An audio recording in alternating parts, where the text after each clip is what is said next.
Gummy gang, gummy gang, gummy gang, gummy gang, gummy gang, gummy gang, gummy gang, gummy gang.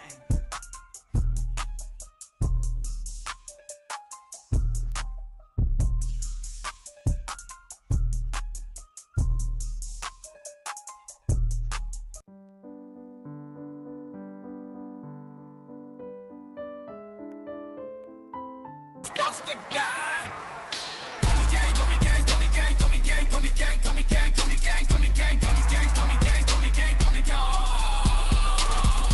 Gummy gang, gummy gang, gummy gang, gummy gang, gummy gang, gummy gang, gummy gang, gummy gang, gummy gang, gummy gang, gummy gang, gummy gang. Gummy gang, gummy gang, gummy gang, gummy gang, gummy gang, gummy gang, gummy gang, gummy gang, gummy gang, gummy gang, gummy gang, gummy gang. We MMA-Holes, community be so dope. We got the best watch-alongs, the internet say so. Who you gonna pick now, the over or the under? Chris will give his picks out, and I don't trust no other. Main card or the prelims, it don't really matter. UFC fight nights and pay-per-views on a platter. Toe holes and omoplatas, blood nose and split bananas, thug rolls and empanadas, big bowls of marijuana. Gummy gang, gummy gang, gummy gang. I need 2 joints to hang in the homie Craig gang. I'm grinning ear to ear, amped up, showing things. It's time to watch the fights, beast mode, watch them bang.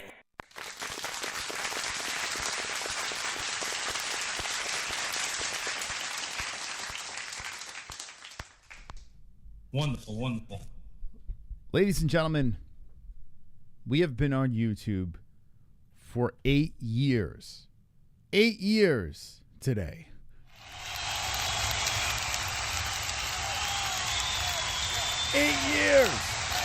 Wonderful, wonderful. So, what we're going to do is a 2-night extravaganza. This is our second channel, Gummy Gang. Gummy Gang is where we get intoxicated, high, whatever you want to call it. And we do whatever the hell we want. We're going to go down the rabbit hole of the MMA-Holes history. We're going to play a video that you have never seen before tonight on Gummy Gang. I have been keeping this thing held for about 7 years. And here tonight, we're going to play it on Gummy Gang. We're going to celebrate. What the? Thank you, Sonosi. 12 months as a member. Thank you. 5 years here. I paid a quarter of mortgage in donos. Thank you. Thank you. Thank you. Yeah. Wonderful, wonderful. That's right. We're going to be talking about 8 years on YouTube. And like, the more I think about it, that's a long time. It's kind of crazy. 8's my number. I was born on the 8th of March. My favorite baseball player was Gary Carter as a kid. He was number 8. And on the 8th year, it looks like we're going to hit 100,000 subscribers on the MMA-Holes. I have an 8 on me, tattooed on my arm somewhere. I don't know where any of my tattoos are anymore. It's there. I have an 8 right there. If you can see it. I don't know. There's an 8 in there. I'm going to show Jesse topless tonight. But no, 8 is going to be a special time. I don't know what it is with the number 8. It's weird. It's really strange. So to hit 8 years on YouTube, it's a pretty impressive and depressing goal. Milestone, I should say. 8 years. I was trying to think. I'm like, how many hours did we put into YouTube? How many hours have we been live streaming? I mean, I would say 95% of what we do is live streaming. We do uploads, but it's not really our thing. Thank you, The Knitter. The Knitter, the longest MMA Hole member of the community. Thank you, Knitter, for 46 months on the Gummy Gang. Congrats to you, Chris and Jesse. 8 years. 8 years. It's nuts. So let me know in the chat, you know, how long have you been with this community? When did you start? Whether it's back in the day or a couple weeks ago. We just keep on making some new friends here on YouTube.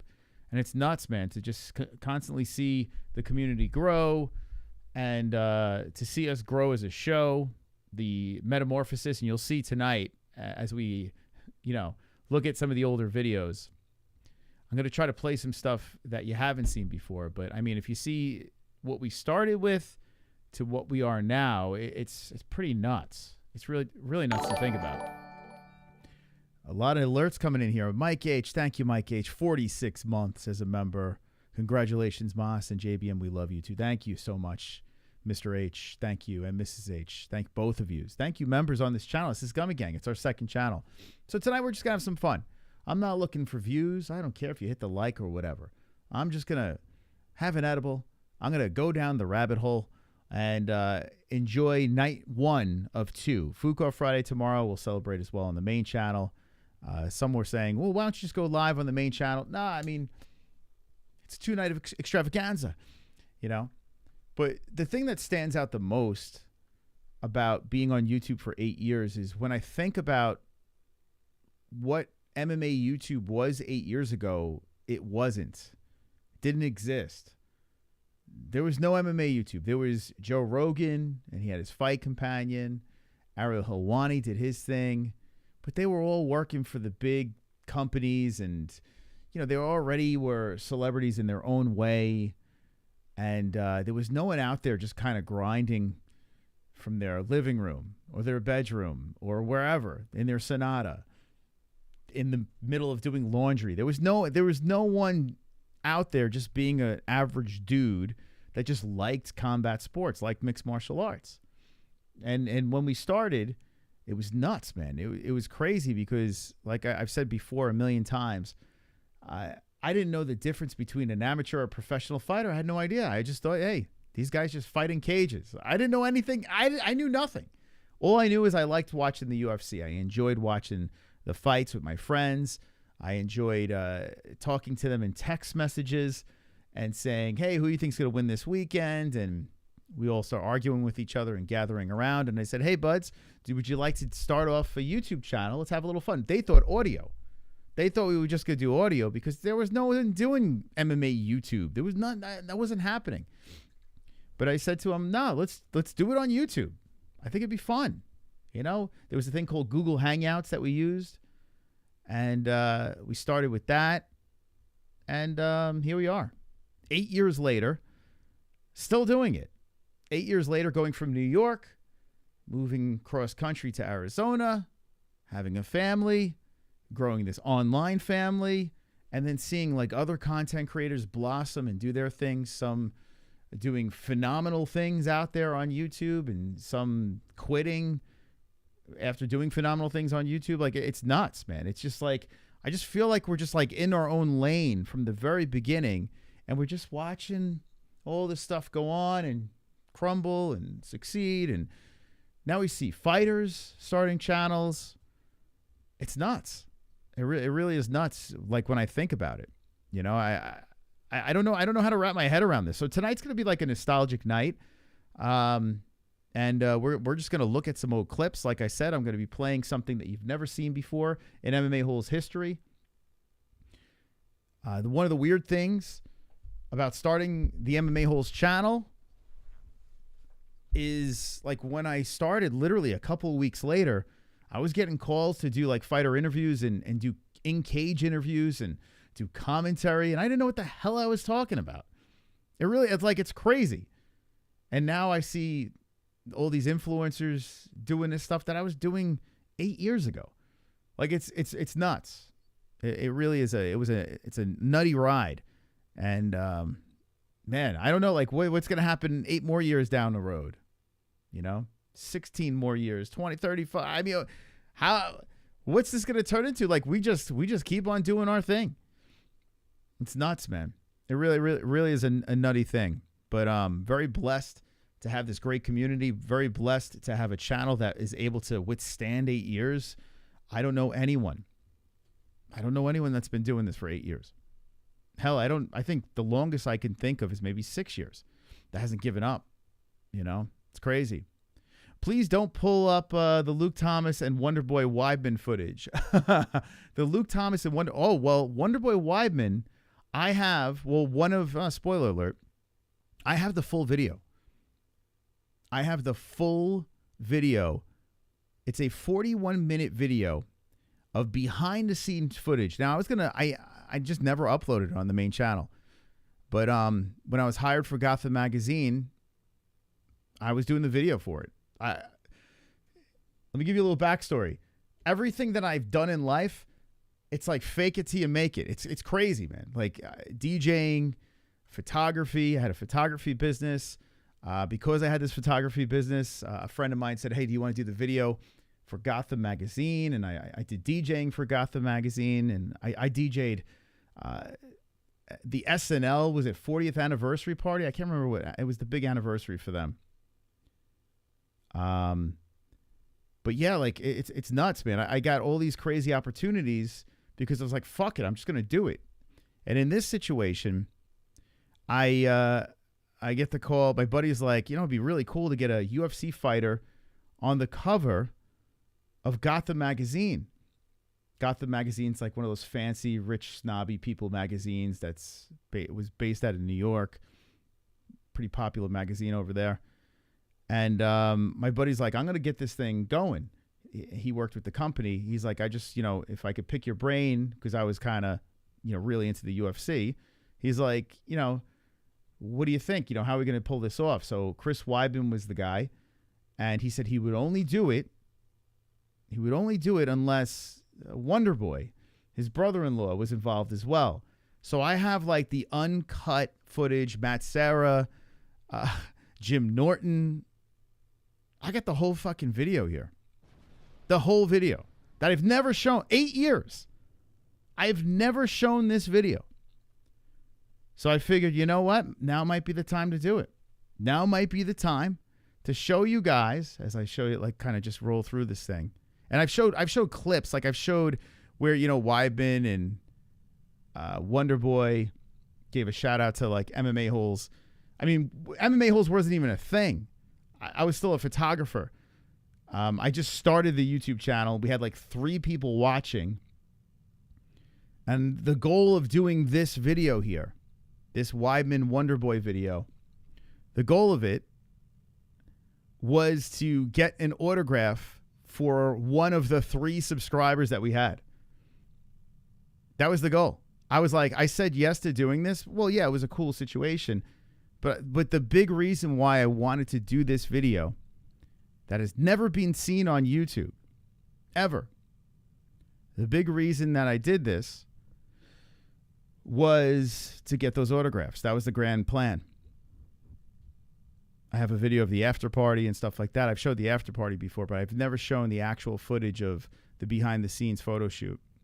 So tonight, on the second channel, we're going to just kind of watch this. We're going to watch some other stuff, some other clips.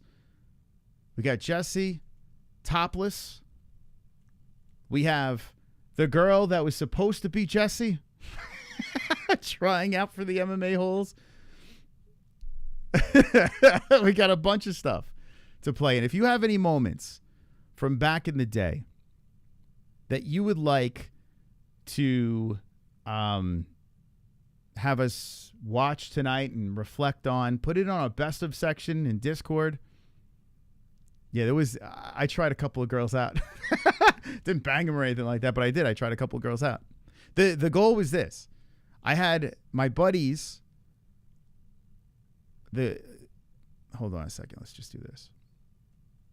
So my buddies that I had involved in this, I had like 4 buddies that were involved in doing this. You could see them on some of the thumbnails. My brother even did a couple of them. But I kept thinking to myself, I'm like, you know, at the end of the day, I was a big Howard Stern fan. I'm like, I just need a female co-host. There was no females doing anything MMA. Now you have your Nina Dramas and your Helen Yees or, you know, whatever. They're a dime a dozen. I see in my chat new people almost all the time, you know, starting channels, male, female, whatever. But I really thought that what's it called? That a female should be part of this. And one of the reasons was because of the simps. To be completely transparent, I was like, you know what? We need the simps. Yeah, Karen Bryan's one of the OG, but she's media. So and that's the thing. Like, I think people confuse like MMA YouTube. There was media then, but they weren't really doing much on YouTube. There was no really presence on YouTube too much. They worked for big companies, and I'm talking about like bare bones. This just a chick that loves MMA. And we had Marlene, who was actually like a co-host for a little bit. She trained, and she was like the Wonder Boy stalker, which was kind of hilarious in the beginning when we were kind of doing things with Wonder Boy, because he was definitely scared of her. She sent me nudes. That's Wonderful. I did get nudes, but in fairness, she posed a lot naked online. But she didn't really pan out. It wasn't like any falling out with her. It's just kind of like we went our separate ways. This girl, Fangirl, I'll show you in a second. She did a little tryout. She fizzled from the whole MMA scene. She started doing some like, I don't know, like nature shit. Like, I don't know. She just went all weird and save the ocean type thing. So I'll show her video. Let's see. My bad. Get Felony crazy. Felony sent me a message last night. It's so fucking funny. I wish I can. I don't think I could show it, but he's DM'd me a message. Freaking hilarious. He's a funny bastard, man. I love that guy. She goes by Nina Drama now. No. Yeah, Nina Drama came out of left field. Well, she was a porn star, right? She was a porno star. Wonderful, wonderful. Thank you, Sonosi, for the 2. Can we get a in memoriam for MMA-Holes no longer with us? From the vanished and the deceased, more eras made. I know, man. There's so many freaking people. Like, every time we hit a milestone, I think of the people that we lost, and I'm like, damn, man. Like, I would like to, like for Sausage, for instance. I mean, or ANZALONE. In a night like tonight, they would have man. I would say, yo, let's get nostalgic, and they would just load up DMs or, you know, just fill it up with just all nostalgic stuff that they were around for. And it's like those two were the roughest losses in the community, because they were like the glue that helped the new people.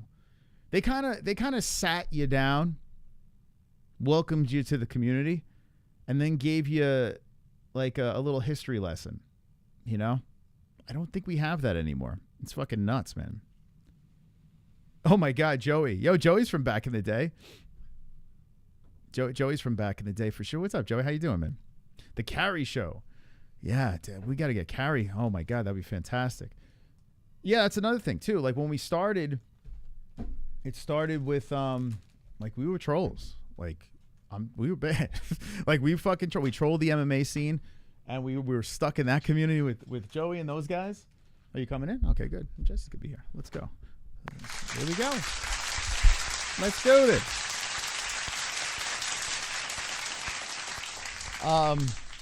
Yeah, I don't want to say the name of the secret society, but yeah, we used to troll pretty bad, and I was into that. I was into the whole thing. We've evolved. see, Joey's in the chat. Oh my God, Joey with the numbers came back on. You know, came to Gummy Gang. Oh my God, where hello. the hell have you been? What are you up to? He's got to be. What's going on in your life now? He's a grown man now. I was gonna say he's got to be like doing his own thing at this point, right? He's not a kid anymore. I mean, yeah, back then at least he had an excuse. He was a kid. Hey, you're not a kid anymore, dude. What's going on? Well, it's good to see him here. That's awesome. Jesse, can I show him that you're naked back?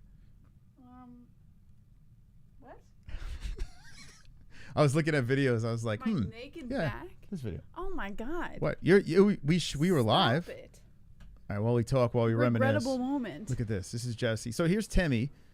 This is actually, you know what? It's funny about this. So this was a live stream. Jesse started. She got naked for everybody. No, I didn't. Not phenomenal. For everybody. I didn't know you were turning the camera around. His OnlyFans. Here's my buddy Tim. Childhood friend. Actually, we're both born on March 8th. Me and this tattoo guy. Another 8 reference. You bought a house? Did he really? Bro, congratulations. Wow. That is awesome. That's a huge accomplishment. Wow. That's awesome. Wonderful, wonderful. Nice. Wow. And visited Fears. Wait, you actually went to see... So a little of new and old things. Oh my God. Yeah, my whole spine is tattooed Vietnamese. Oh my God. That's great, man. I got tattoos everywhere. Man, so you came in. I was going to show the before JBMs. Here, what about this, Jesse? Remember this girl? Oh, is that Fangirl? Oh my God, what's she doing now? Here we go. What's up, MMA-Holes? I'm Kayla from Fangirl MMA, here to update you on what's going It's like, you know, it's like Spaceballs when they had the stunt doubles, right? It's like the JBM stunt double. Oh, down stop in the it. world She of was, mixed martial arts. she actually knew what she was talking about. She did. Yeah, she knew more than Jesse at the time. She was Yeah. actually like into She was it. probably more cut out for the job than me. She's studying the ocean.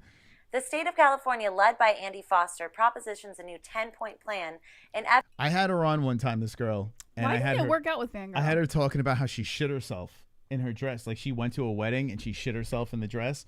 And I think after that, that was the last appearance on the MMA Holes she made. But I think she was humiliated that she told the story of how she shit in her dress. efforts to get rid of extreme weight cutting.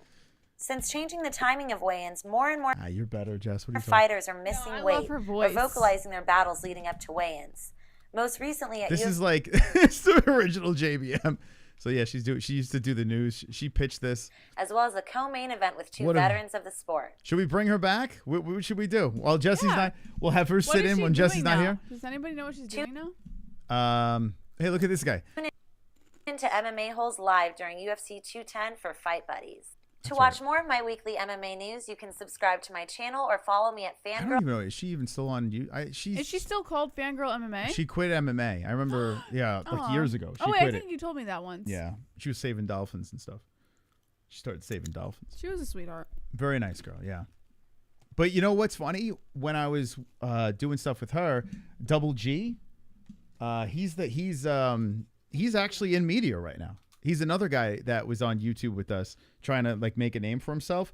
And if you've seen this guy's face, you might not recognize him, but he does do a lot of media now. So some of these people still try to hang in there and go the media route, but Is she still doing YouTube? I don't know. Yeah, look her up. Yeah, But Jess, tonight I'm going to actually show it finally for the first time. Did you ever see this? I don't know if you saw this. Yeah, I saw it. The full thing? You showed it to me like when we first met. Oh, really? Yeah. So you had the behind the scenes. Yeah, it was crazy. All right, so guys, stick around. We're going to be showing. This is where I'm going to get high, and we're gonna play through it. I don't know if I should release this on the main channel. I feel like I should. Here's Matt Sarah and Jim Norton. Before Jim was fucking men. Oh, he might have been fucking men then. Diaper John. Yeah, Diaper John is part of the OGs. The 7-year anniversary video, we really, like, I told the whole, like, beginning story pretty well. So if I miss anything tonight, I'm just trying to show things that I didn't, his V-neck.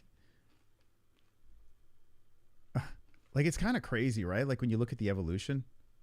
Like, I tried so hard in the beginning to figure out, like, I had all these dumbass graphics. Here's Diaper John. I also think in the beginning you tried so hard to figure out you. Like your character was all goofy and fake, and now you're a good moss. You're a prime mystic moss right now, Moss. That's right. I'm in my prime. Wonderful, wonderful. That's him. That's wonderful, wonderful right there. Diaper John. He's still alive. I didn't think he'd make it this long. He's probably gonna outlive all of us, right? Wonderful, wonderful. That's him. Dodges. Let's see if he says wonderful, wonderful here. Broadcast! Jesus Christ. Let's see. Here's the old intro. I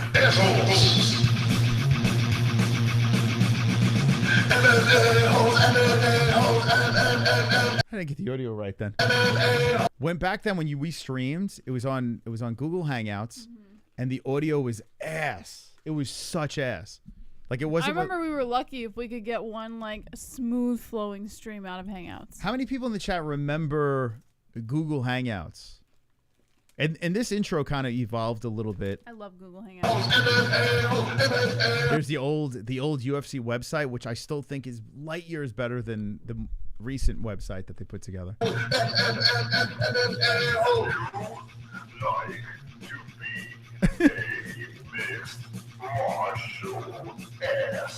Like these are highlights of literally being live for 2 weeks. Like I put a highlight reel, Jesse, of 2 weeks of video. I was on. How long was I on for?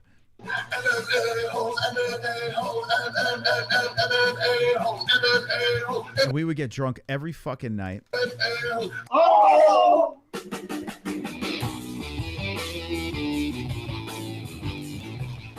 Jack, you were from the beginning?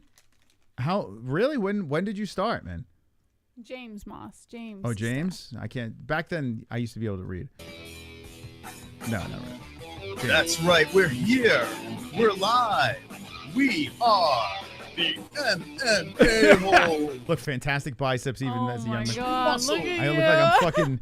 I look like I'm like 30 years younger. Muscles are here. Oh my God, We're who here is that? with Chris Before I had to dye my beard. and John. You know, back then, everyone used to say, you're dyeing your beard. Because I started at 39. I started YouTube at 39 years old. It's not normal, right? To start a YouTube channel at 39. But everyone used to say, oh, you dye your Fun beard fact, red. I'm like, he why did would I not dye it dye red? his beard here. I know the exact year he started dyeing his beard. I dyed when I met her. And it was not here. Yeah. I was like, shit, I'm going to have to dye my beard. But everyone used to ask me, you dyeing your beard? On a Wednesday night, a debate night. We All debate. right. The reason why I'm playing the intro, well, one is I want to be cringed out. But two, I want to hear Wonderful, Wonderful. I want to see if John does it. Debated on doing the show, and there was no debate. The MMA-Holes, we move on. Maybe I'll watch the debate later. But we have Trump versus Hillary tonight. Wow. He was such a handsome man, Moss. Trump versus Hillary. How weird is that, right? Considering we're now Trump versus another. It's like a whole different person that we're looking at right now. It is a whole different. I was married to another woman at this time. I was going through a fucking divorce. I was sleeping on the couch. Yeah. Well, the negatives aside. Yeah, I was miserable. Here But you don't look miserable. I was in my photography You would studio. never know, looking at this Moss, that he was going through a divorce, sleeping on the couch. Well, that's because I was still getting pussy. Like so this time I was going out and trying to fuck whatever I could fuck. Like I was crazy. That's nice. I was sleeping on the couch. I knew the relationship was over. Some things probably shouldn't be told, Moss. I mean, it's the truth. That's gross. It's the fucking truth, man. Now I'm like this old dad. You know, that's what I am right now. But yeah, back then I would just go out and do whatever. In the octagon. And I'm in the cage tonight. We have Johnny down below. My name is Chris, and there's John. Welcome to the show, Johnny. It's Sega.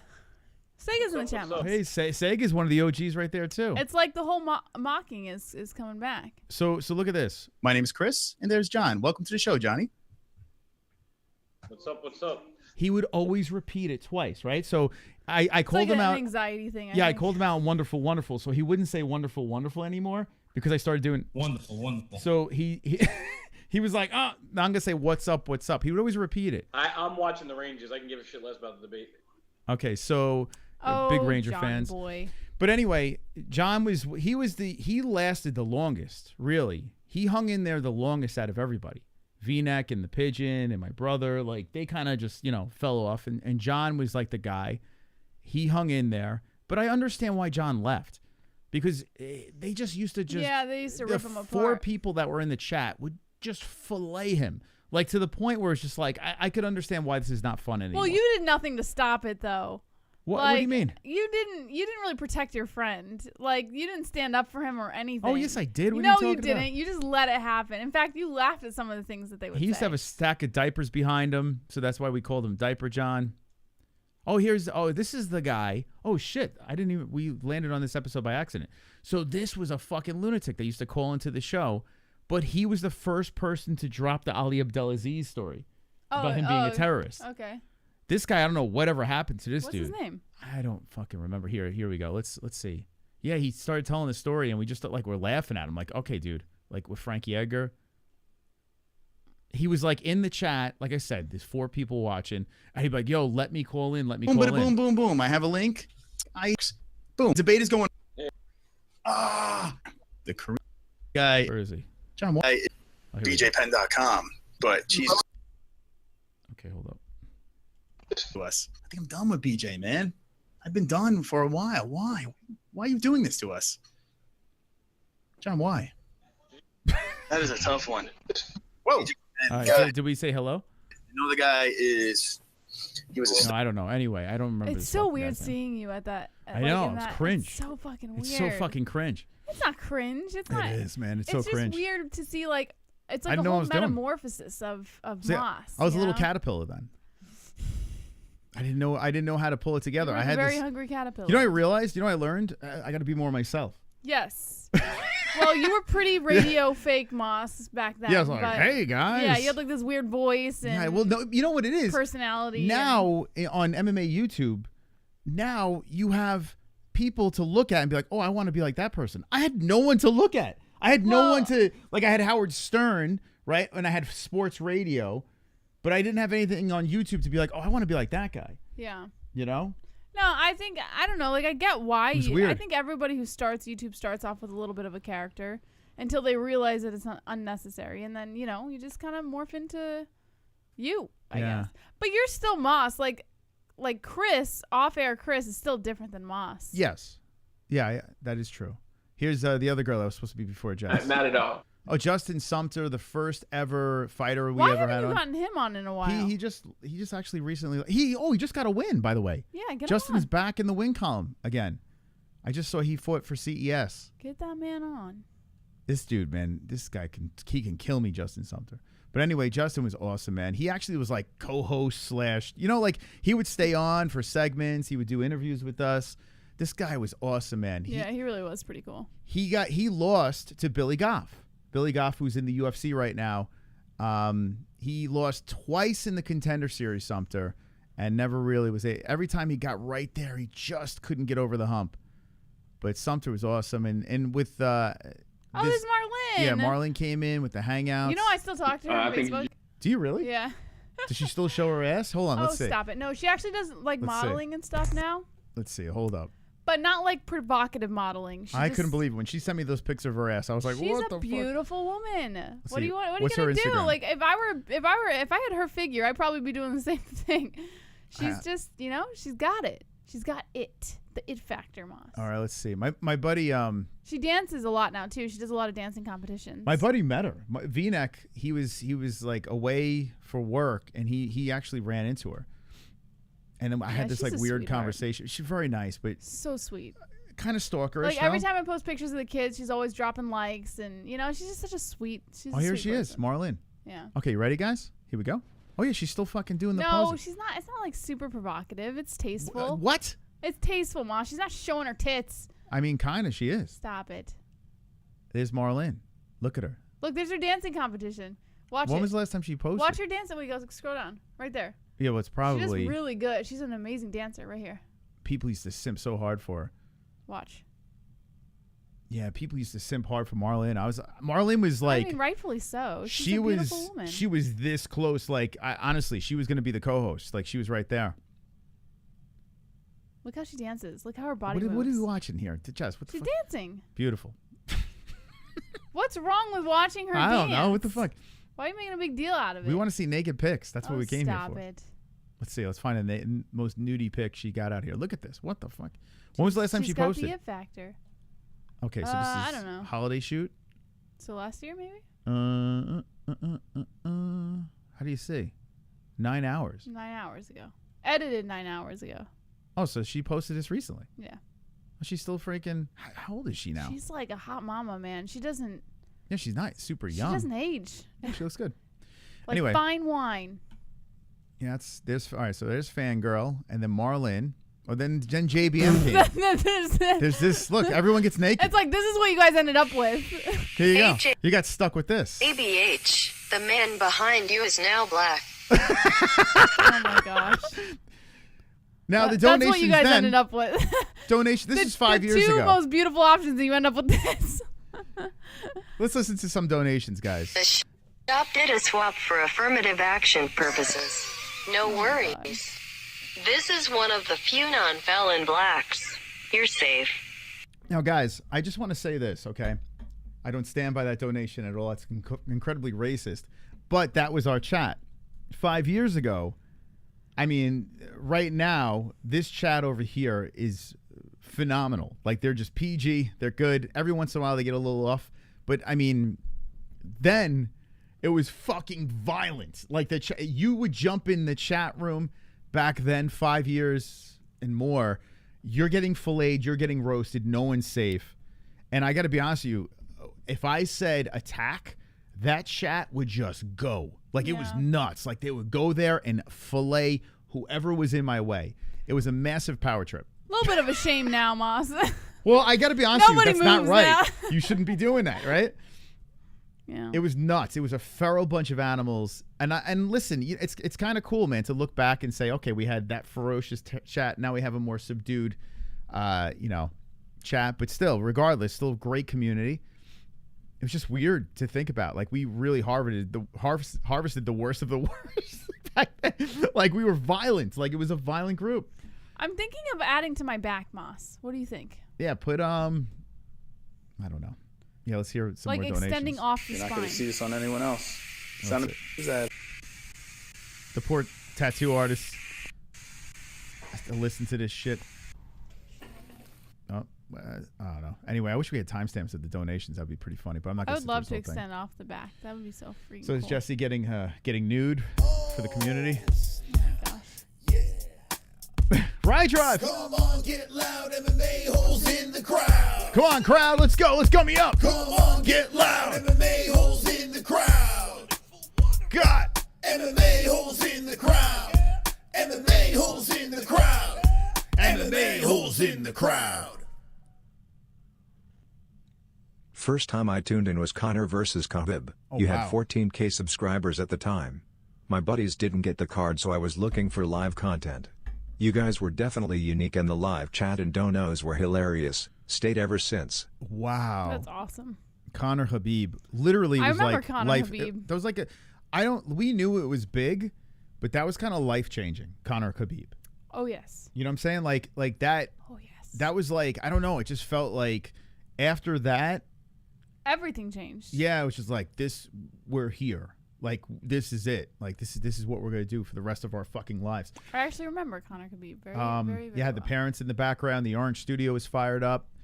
Yeah, that was a pretty big time in our community. That's why when people are like, "Oh, you're such a Conor dick rider," it's not even about me being a Conor fan. It's about what that era did for us. Like, for instance, this video here that we're going to show tonight, the never before seen behind the scenes footage of the Weidman Wonderboy photo shoot where he's getting oiled up. Like Stephen Tom, I mean, get ready, get the Vaseline, boys. Oh my gosh. A lot of sexy pictures. But this was in 2017, and even in this, you'll hear questions that we ask about Conor. Like Wonderboy was trying to lobby to fight Conor at this time, and it's kind of crazy. Think about this: Wonderboy's still competing. Mm-hmm. Like he's gonna be fighting Joaquin Buckley. He's still like this guy's been around forever, and Chris Weidman still hasn't hung it up, which is fucking nuts. So it's weird seeing this in 2017, and they've already been very established in the UFC. And they're still fucking doing it. It's crazy, man. Very, very crazy. But yeah, that's like the situation was like very, very important to like our history. It's kind of crazy. Honestly, if Conor McGregor didn't get into the UFC, I probably would have never started the channel. It's the truth. I never would have started it, which is nuts, right? And we would have never met Jess, because Jess was a big Conor believe it or not. She was like, she didn't know anything about the sport, but she knew who Conor McGregor was, right? And she was like in the beginning a huge Conor McGregor fan. That changed very quick, but still, like, it's just the impact of that guy. You know, it's crazy, man. It was very important to the growth of our channel. I do train pretty regularly, so I really understand the fight game. She used to flirt with all our guests. And yeah. So that's how Jess used to She used to flirt with you. Jess used to not like Marlon in the beginning. Oh, no, not in the beginning. She used to No. Not in the beginning. In the beginning, I was like, oh, it's Marlon, whatever. See if they get the chat. But then once Moss and I started like forming. Hold on one sec. Hold that thought. Free to chill. Jess only gets naked for Moss and Izzy. Oh my gosh. True. That's stop true. It. Izzy was actually a tattoo artist. He was in whiteface. Go ahead, Jess. No, Thank you it for- wasn't in the beginning. In the beginning, I was cool with Marlon, like whatever, you know, like she was part of the show, like, you know, I was good with it. And then once Moss and I's relationship started kind of flourishing a little bit, You guys were a little weird with each other. I was like, and then I started noticing behaviors that she had with him.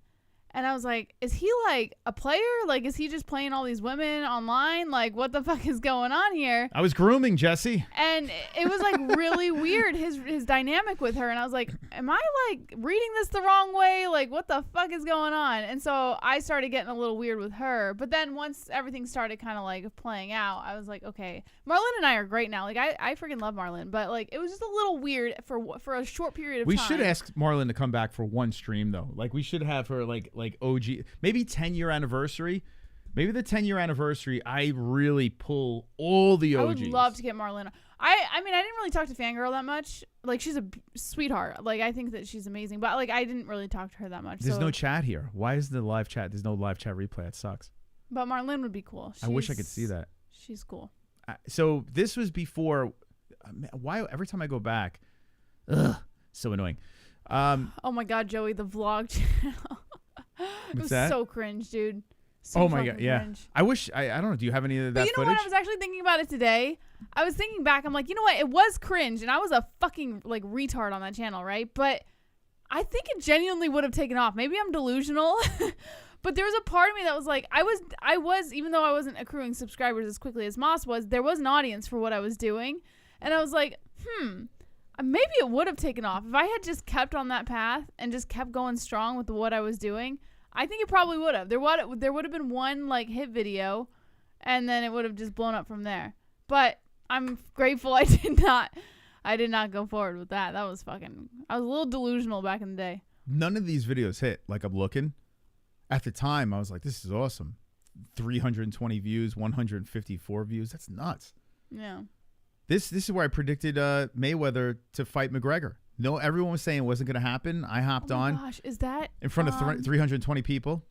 Is that little Peyton on the? Yeah, she's so young. Oh my God, she's so little. So while we were doing these videos, right, the ones that I was showing you, with Google Hangouts, I'm like, how do I get the fucking chat on the screen? Because I would watch all these gamers, and I'm like, they all have the live chat on the screen. I'm like, we need that. Like, this is ridiculous. Why do we not have the live chat? And then eventually I was messing around with OBS, and I was finally able to do it. But it took a while. It took some months before I can like really get it the way I wanted it. So yeah, this is no way. This is where I predicted. So this is my the bricks. Oh, there's the Gotham magazine signed picture, the book. By the way, we have one left. Maybe eventually I'll just give that away. You know, I keep talking about it. Maybe I'll eventually. What the? Why is this so? It's got to be a better quality than this. 720 was the max that we were pushing out. Oh, what? Yeah, like it's shit. Oh, this is still Google Hangouts. It's like a whole different person, man. What's going on? MMA-Holes. Yes, is one. Saturday. That's. Did I have the live chat here? No, this is just the oh yeah. Oh no. So look at this. So V-Neck, he sent me a message talking about the Mayweather thing. He had an inside source that was basically saying, so here, read this, Jesse. This was like a scoop, but no one watched. No one fucking knew, you know? So I was out with people from MGM and Golden Boy last night. It was said by multiple people, McGregor Floyd fight definitely happening this summer. That's the main reason why he doesn't want to take a fight right now. Okay. So it says, I questioned them and they said no way, and was said multiple times, it's definitely happening. Okay. So I went live and I was like, yo, this is going to fucking happen. This is going to happen. You know, we have an inside source, blah, blah, blah. And we were just running around. Everyone was saying it's not going to fucking happen. Everyone was saying it. I remember. Everyone was like, nah, it's fucking stupid. It's crazy. Of course. He knows people that are pretty high up in high up situations, high up places. V-Neck is a look, I can't even get the words out. Good person to be friends with. It's kind of and cute, he's a though. good person to get information from. That's so cringy. It's so cute. It's so fucking cringy. It's like when I'm watching these cute new guys do little. That's innocent, Moss. I didn't know what I was doing. I He had no has good idea. information. If you notice right behind me, he made this happen with Chris Weidman and The Stephen voice. Boy Thompson. Yeah, it's like I don't The know. voice gets. It's like I didn't hit puberty. A couple of things that still has to happen. They have to sign some papers and go through all that shitty details Who is behind this? the scenes. I would have Who ripped is this. that? I would have ripped it. You know what's weird? How is our community so savage with this homo leading the fucking? So right? Dylan told me something today. My brother. So bad. I was on the phone with him, and I kind of want to know what you think. If Moss from 8 years ago met Moss today, what would they say to each other? I would make fun of myself. Like I would make fun. This guy, I would be like, this guy. How does this guy get pussy? Yeah. Like that's how I don't know how I got pussy then. Well, I know. I look at you. I mean, you were a very good-looking man. Yeah, I'd rely on my fucking dashing looks. But it's going to benefit you weren't every bad-looking. party. The UFC is going to get hit off. Golden Boy is going to get hit off. Everyone's going to get money. There's going to be money everywhere. Everyone will be talking about this fight. So what do you think? What do you think? Right? Oh my God, so bad. I would have ripped myself You're so apart. cute. But Then, what a though. prediction! Even though your character is a little goofy, you're I was so mystical. You were cute. I was. What very happened? I don't know. Marriage, 2 times, kids. You blame everyone else, Moss. Everything but me. Yeah. Well, So yeah, that was, and I was going through a divorce there too. well, you did a good job hiding it. Yeah. If you only knew what the hell was going on. Here, MMA trolls. Hilarious troll reaction in between loads. I don't even know what the fuck this is. Oh, here's Carrie. Is this Carrie when Carrie did the flip? Elbow drop and somersault. Yeah. Okay, here we go. All right, here we go. Here's some OG shit. This is something you probably haven't seen before. Where's Carrie? Okay, so here. Oh, here we go. So what we were very good at, very good at, is convincing a old friend here, Carrie. Yeah, I wish we could get Carrie back on the show. Carrie was great. She would put pizza on her head. Why she would doesn't get naked. she stream anymore, Carrie? I don't. Well, I mean, come on, Carrie. I don't know, Jess. Someone get Carrie up in here. Oh, we should get her. Carrie was another co-host. We should get her on the show tonight. Carrie was another. Would you pull her in tonight, Moss, on StreamYard? Of course. I mean, no. Oh, I love Carrie. Come on. Maybe another night. I gotta get it. Carrie Let's get was high. so funny, man. That was like, that shit was fucking funny. One of my fondest memories of the very beginning. Oh, Joey's trying to get her. Was the mocking. And I know, like, listen, I bounced from the mocking, I don't know, maybe 2 years in. We're still in there, though. We've never No, left. yeah, we're still members, but, like, I don't really go in there anymore. Like, about 2 years in, I kind of bounced because I was like, I don't know. It doesn't feel right, you know? Like, you know who turned us off? You know who it was? Fears' brother. Remember that guy? Yeah. There was a guy. The British guy. He wasn't British because I actually heard him talk for real. real. British. Yeah, he's from Texas. There was a guy called Fears' brother. And half the chat, I guarantee majority of the chat has no idea what the hell I'm talking about. Like Joey would know. But anyway, this guy Fears is an insufferable guy that would just, I don't know. He's got mental issues, right? And he's got a lot going on. And to say the least. Yeah, he's a fucking retard. But there was this guy that used to troll him and pretend he was British, and he had this accent like on point. Like it was so good. I genuinely thought he was British at one point. So funny. I wanted him to be a permanent part of the show. Like I would hit him up and be like, "Yo, we need to do like you do predictions, even if you don't know anything. Your character is so fucking funny." And he left the mocking. He told us because of he was so funny. He's like, "Dude, I feel horrible." Yeah. He's like, "I literally like these people are sick. Like they have mental illness, and we're just destroying them." And it like resonated. I was like, "Fuck, man." Yeah. I was like, "What am I doing?" I don't know. Like I think I got so mad at Fears so many times. That oh God, he's infuriating. But I was like, I'm better off leaving. But here's the thing. I don't know. Like I think like as a human being, at some point you look at it and you go, "Is this right? What I'm doing?" Or like I feel like you know. Even Carrie too. Like I love Carrie. Carrie's awesome, and she's got issues. And we made her do. Like look at what we made her do. And we're getting so close right now. One more. Closer. We're getting closer and closer. Your wife need to come and see this? Hold on. Let me see. Let me see if I can. Hold on. Oh, so this is when I was still with Christine. Here we go. Christine. Look at this. Did she come in? Hold on. Let's see. Now, dreams have been answered on the MMA-Holes. Christine, you better hurry up. Something's going to happen right now. That's right. This is actually happening. Oh, so I got the chat on the screen. Look at that. I got the chat on the screen. Oh, God. She falls off that bed. She got the MMA-Holes shirt on. It's still funny to this day, though. Oh, my God. It's still hilarious. So Carrie's got the fucking shirt on. So that became part of the intro. Let's see if she hit it. She did a good job. Nice. Petra. He says, Adam, he needs. Let's look at the chat. George. So this guy, George Sampras, that was in the chat. Oh, my freaking gosh, guys. Whoop. This guy was phenomenal. He was phenomenal. That was Filthy George. Phenomenal. If this motherfucker came back, I'd be like, welcome. Welcome back, dude. I think he's still here. Probably is. But this guy, I would go back and watch the chat and laugh so fucking hard. He was a horrible human being. Horrible. This guy over here, George Sampras. But I would go back and read the chat and be like crying, laughing. He had his moments. I will give him that. He was so fucking funny. He was such a waste of talent. Yeah. Because he was in love with Jessie. Because he got stupid. Like, there was so much potential in him. So much potential as an audience member, as a community, as an MMA hole. He had so much potential. But he got really freaking stupid once I came onto the show. Israel Jesus Christ was from Greece. Guy, I'm sorry. he started when I first was introduced to the show. I was still doing my own thing. I still had my own channel. I was doing, you know, like whatever the fuck I was doing. And he would come over to my videos and, you know, he would troll and this and that, but like he was trying to get my attention. And then when he realized he wasn't really getting the attention he wanted, he like elevated the level of trolling to a point where even Moss had to step in and be like, dude, like what the fuck are you doing?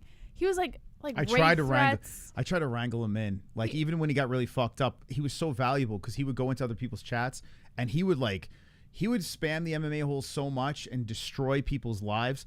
And it was great for us because our name was getting out everywhere, but it was just, I guess, the wrong way to go about it. But like he went from like innocent trolling, because they're, you know, trolls or whatever. They're just doing it to get your attention, whatever. But he went from trolling to get my attention to like, you know, rape threats, death threats, sending me pictures of like knives with blood on them. Like it just like it got really freaking stupid. I could go into it. I think I still have some of the screenshots because I remember at one point. Hold on, Carrie's about to do another trick for us. Hold on. See, this is we started MMA YouTube with this.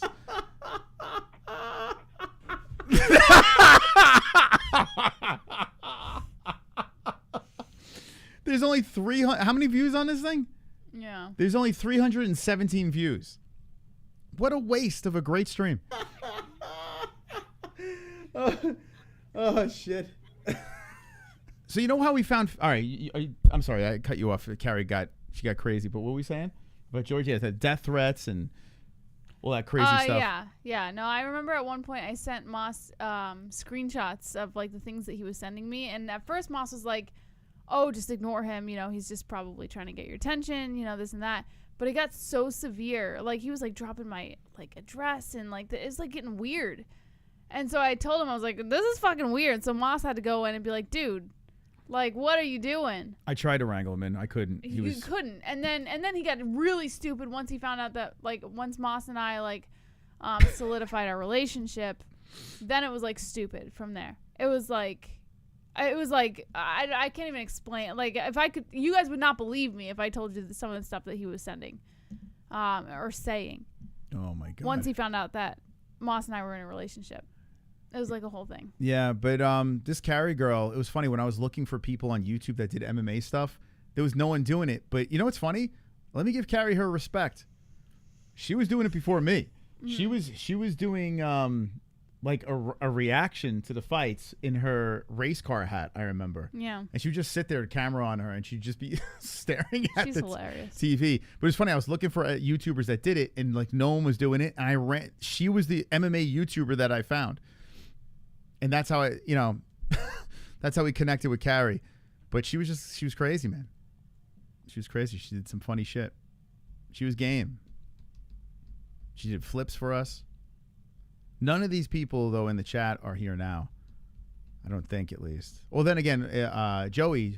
Yeah, Joey's probably the only one. Yeah, so Joey's got to be Joey's got to be like one of the longest now. Ann. I don't know if Ann was around here, though. Oh, remember Mexican DIAZ? No, Ann was around at the same time George was. Yeah, but I don't see her in the chat. I remember Mexican. Mexican DIAZ used to be really funny, too. I don't know what happened to that guy. I used to call him DIAZ. Here's our old living room, Jesse. I know. I was in that living room at one point. Yeah, the living room. I was knocking out Ronda Rousey. There's me, Matt Sarah, and Jim Norton. We'll show that video in a sec. Got diaper pajamas on the wall. We had the tip jar and the prick jar, likes and dislikes. What else? The pigeon, the live chat. Very V-neck. Whoa, there's Carrie. What a production. Phenomenal. Man, Carrie was great. So we got that. Wow, that's a blast from the past. Yeah, we were all over the place. We didn't know what the fuck was going on. Do you ever like think about if we went back to the old ways? What do you mean? On the show now? Like if we brought back like what's Fuko Friday? I still don't know what the fuck that is. That's true. I mean, Fuko Friday it's pretty close. Oh, so here's Anthony. They said he looked like that guy, Michael Chiklis. Yeah, I remember this one. This is my buddy that just he beat cancer. YouTube can suck. And I remember being very upset with YouTube. All I wanted to do was live stream. I showed this on the last one where I hit the crowd, cringy interviews. I'm trying to see if there's any like hidden gems here that Gallagher fighting, Marlene's still here. This is where Masvidal. This is what I. Oh, here's the promoter of Premier FC. This is Jesse's good friend. So this lady over here tried to fuck my husband.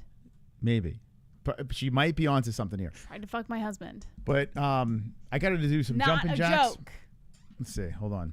So she was literally the Dana White of Premier FC. She was the one that got me like into doing The cage stripper interviews. Dana White. So here's like the after party. We used to go to. You guys wanna see a shot? We used to go to after parties and get wrecked and do live streams. And she loved it. She the ate it fighters. up. She loved when Moss was wrecked. But everyone hated me, and like so. For instance, this. Oh wait, hold on. Where's Domenico? He hated me. He was like a Massachusetts dude. It's so weird seeing this. Man, this is old OG shit.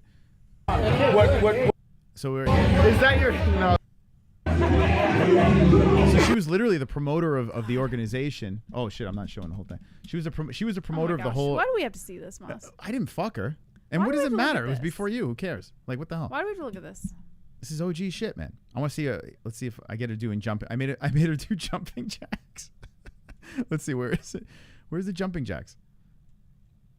I had the promoter of the Premier FC doing jumping jacks. Sleazy. What do you mean? She wanted to do some jumping Sleazy. jacks for the boys. I can't find it. This is Sarah. I don't think she still fights. Sarah Palin. Is that what was it? Sarah Palin's. No, that's the fucking. Isn't that the chick that Sarah Payant? I think her name was. Yeah, a bunch of like regional fighters hanging out. Where's the jumping jacks? Who cares? Oh fucking hell! I wanted to show the jumping anyway.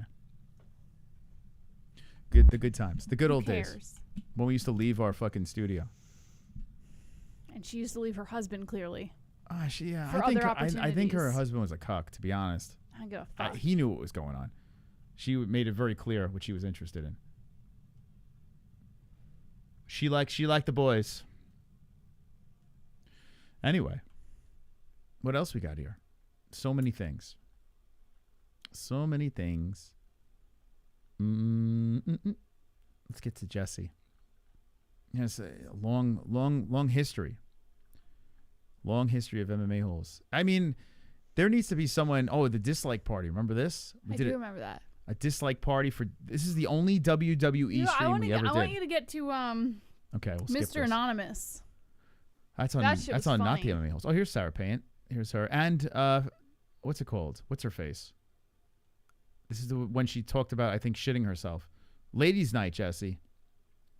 Oh yes, it's ladies. I was auditioning all the ladies, trying to get a co-host. This is dude Curtis Stout. I thought this was a cool interview. He was the guy that fought Anderson Silva like on the regional scene. This guy was on the sauce, and I asked him multiple times, was he on the sauce? He denied every time. Yes, Johnny Smith. There is one more chick that Moss met, but I'm going to leave that one out unless Moss brings it up. But I was not too fond of her either for her intentions with Moss. Which one?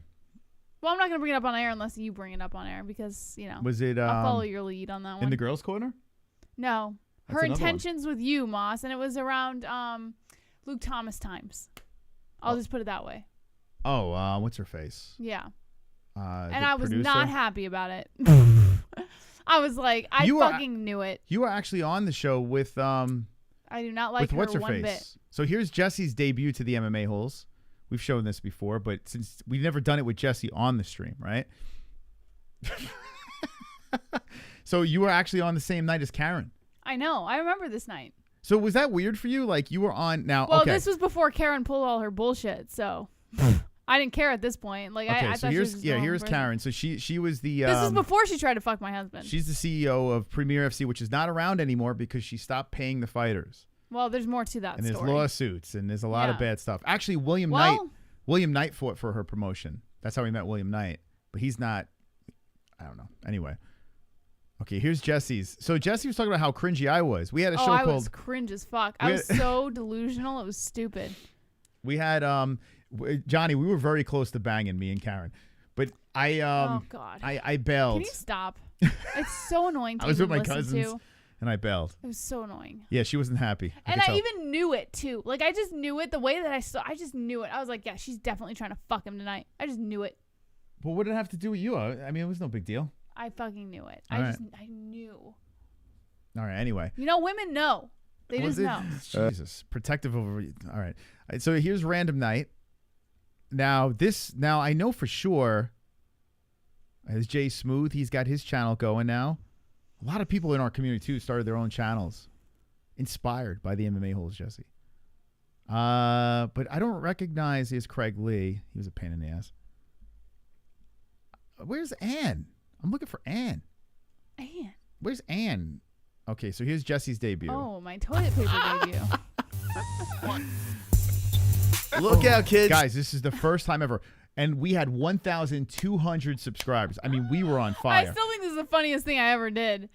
The toilet paper debut. What was going through your mind, Jesse, when you did this? Like, honestly, was this I was like super anxious about like just doing something outside of my wheelhouse. I've never done a live stream at that point, so I was like, all right, how do I like cut the anxiety a little bit? So I had a pack of toilet paper that I was literally like throwing into the bathroom because, you know, we were doing groceries and stuff, and I was like, you know what, let me just fucking make this into me. And at the time I was wearing bandanas, so I threw a bandana on it and drew a face, and I was like, this is it. This is the icebreaker right here. Yeah, this is I'm like, what the fuck am I looking at here? I'm like, this is Pain for Life says, I remember Chris confronted Hot Dog Bottom Lip about his hot dog bottom lip, and he didn't like yeah, that was the thing. I would show up at Luke Thomas events and just call him hot dog bottom lip, and he fucking hated it. Yeah. He hates when people make fun of him, and he will not even acknowledge it. You know, he will not acknowledge me on social media. He blocked us on Instagram. Do you blame him? You really trolled the fuck out of him. But the last time we interviewed him, when he came on the stream, he was being cordial. He didn't mean anything he said. So he's a phony. He's a fraud. Yeah, of course he is, Moss. Of course we left off on a decent note. Like, we literally left. He was only being nice because I was there. That's really the only reason he was being nice. Well, Luke Thomas, Ariel Hawani left companies. Now he owns his content. Maybe someday you'll own your own. I don't know. But then again, he has his channel now, right? I guess he's doing fantastic. Yeah. Look out, everybody, relax. In this moment, Moss is like, what the fuck is going on here? So this is the original Fuko Friday. This is called Random Night. Random Night, But Random Night wasn't MMA, really. It was just like, it was a free-for-all. It was a shit show. And I did have MMA, like I had Karen on, or I had fighters on here and there. But most of the time, I would just let people in, and it would be the dumbest shit ever. We would get drunk, and it was fun. We got a guess. We got a guess. Do you know what I did here?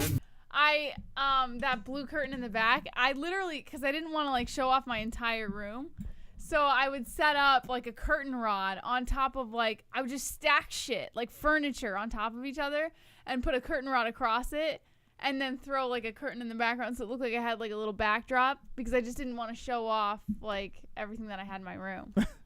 It sounds like a fucking weirdo. It sounds like nowadays. Now I'm telling you, no, Random Night, nope. No, Random Night was a whole different monster. Random Night was There's fucking a reason nuts. we ended Random Night and turned it into Fuko Friday. Random Night was like, the reason why I stopped is I would literally lose like 50 subscribers a night. Yeah, it was pretty rough, but people would like just leave. Like they fucking like, I can't do this.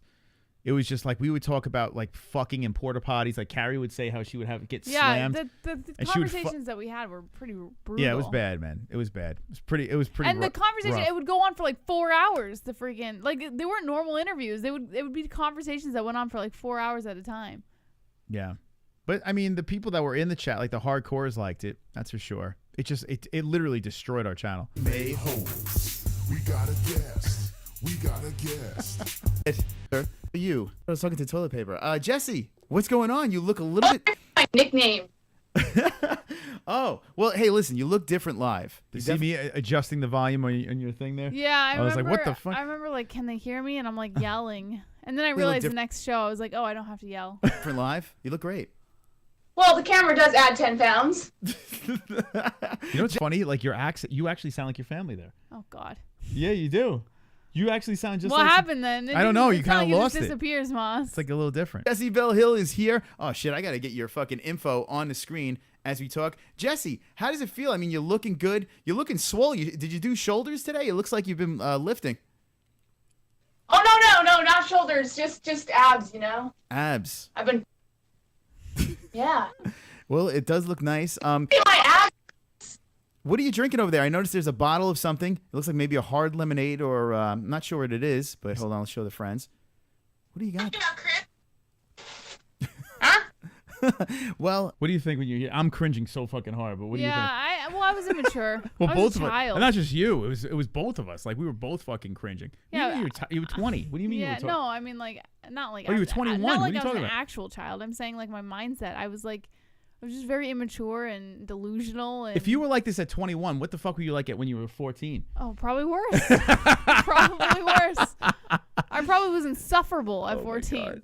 I was insufferable here. I see a bottle. Hold on, I'm going to show the peeps. There they go. You can see that. There's a bottle in the corner over there. And it looks like your toilet paper ass is enjoying some beverages. Is this happening right now?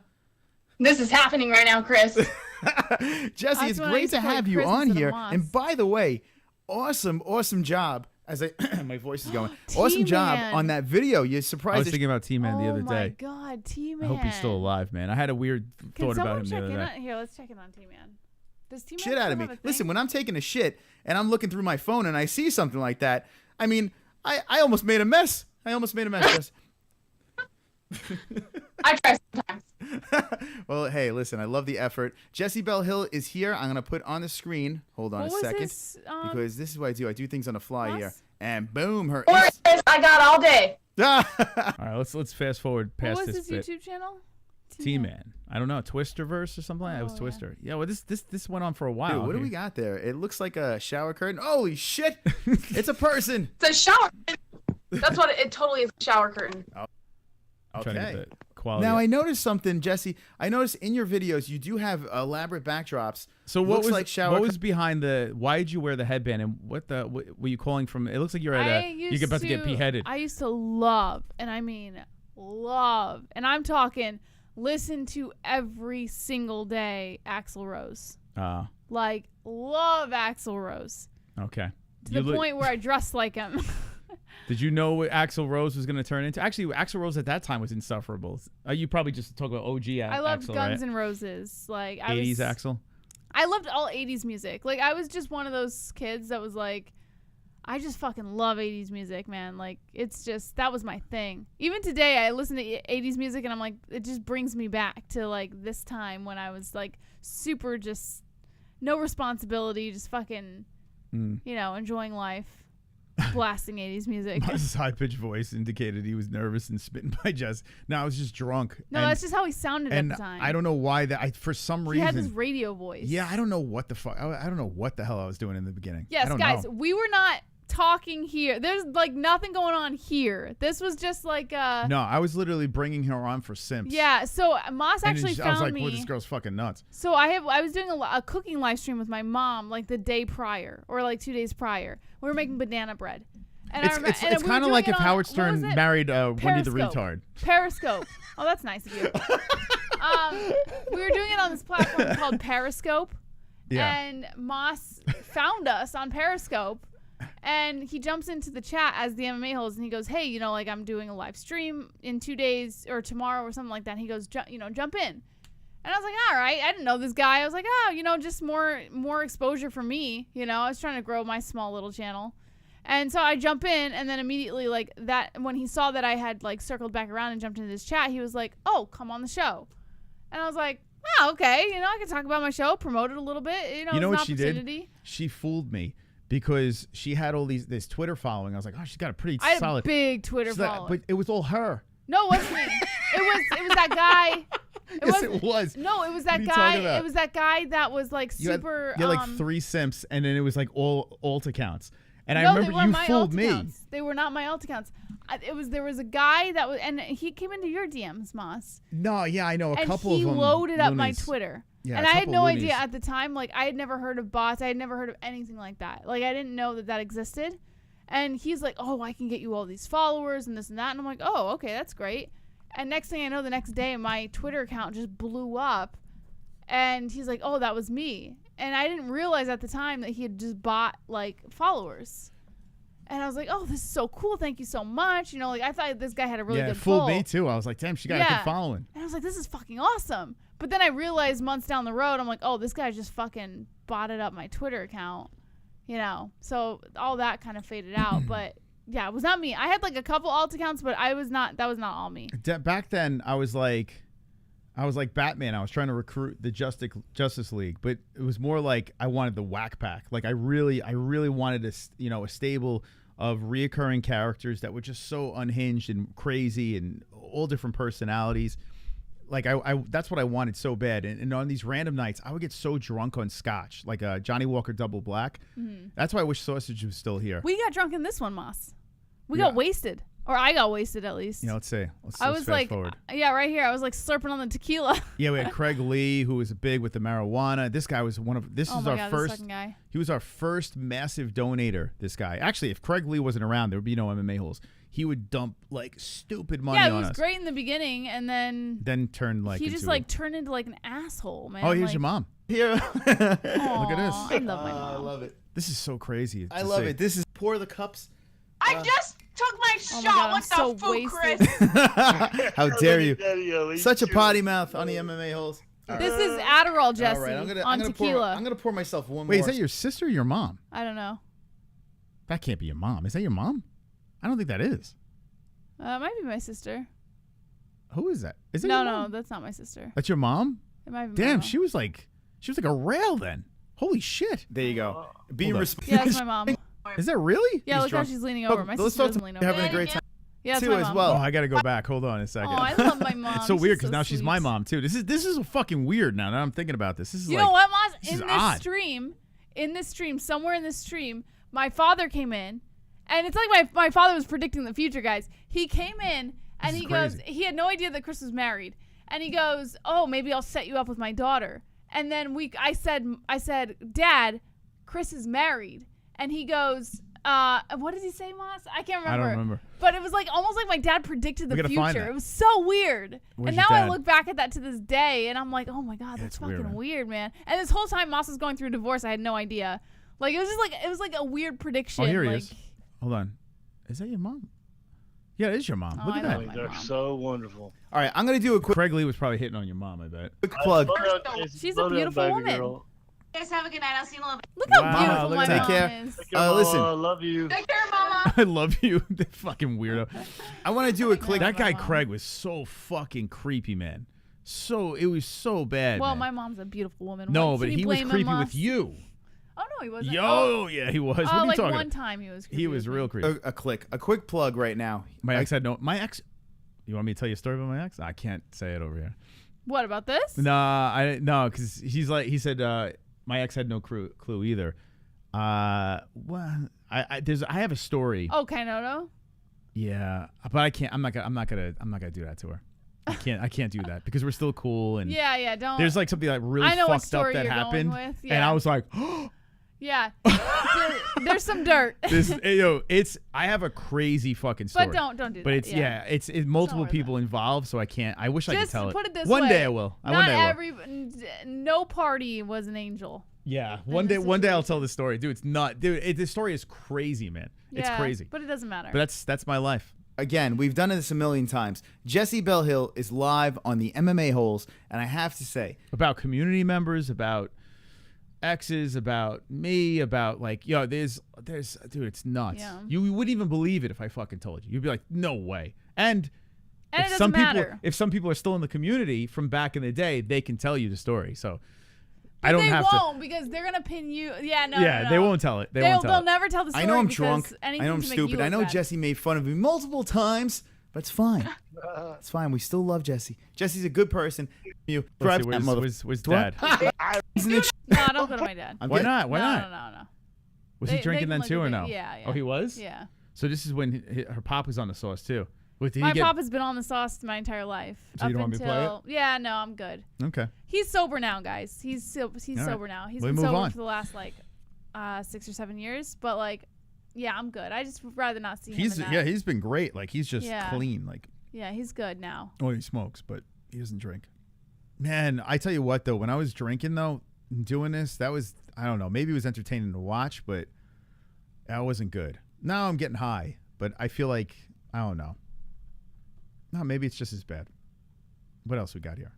All right, so now Jesse makes an appearance after that show where you're like, oh, I'm going to be the future co-host and the mother of that man's children. Did you think that? No, it's so it's so weird looking back at the videos. Is that too. fucking crazy? It's just like weird because like I look back at those videos and I remember how I'd like looked So at you wild. then, and I was like, oh, this is just another YouTuber. Like, oh, I could be friends with him and maybe we could like collaborate and share some subscribers and stuff like that, right?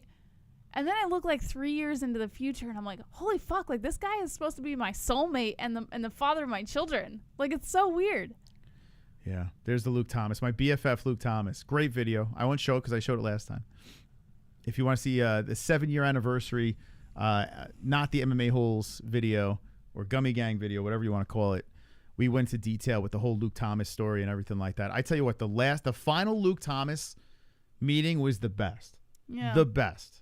Like, honestly, I put on a fucking face. roasted him. Like, roasted him, but yet did it in a way where he stuck around. He did the interview. I fucking owned him, and he could literally kill me.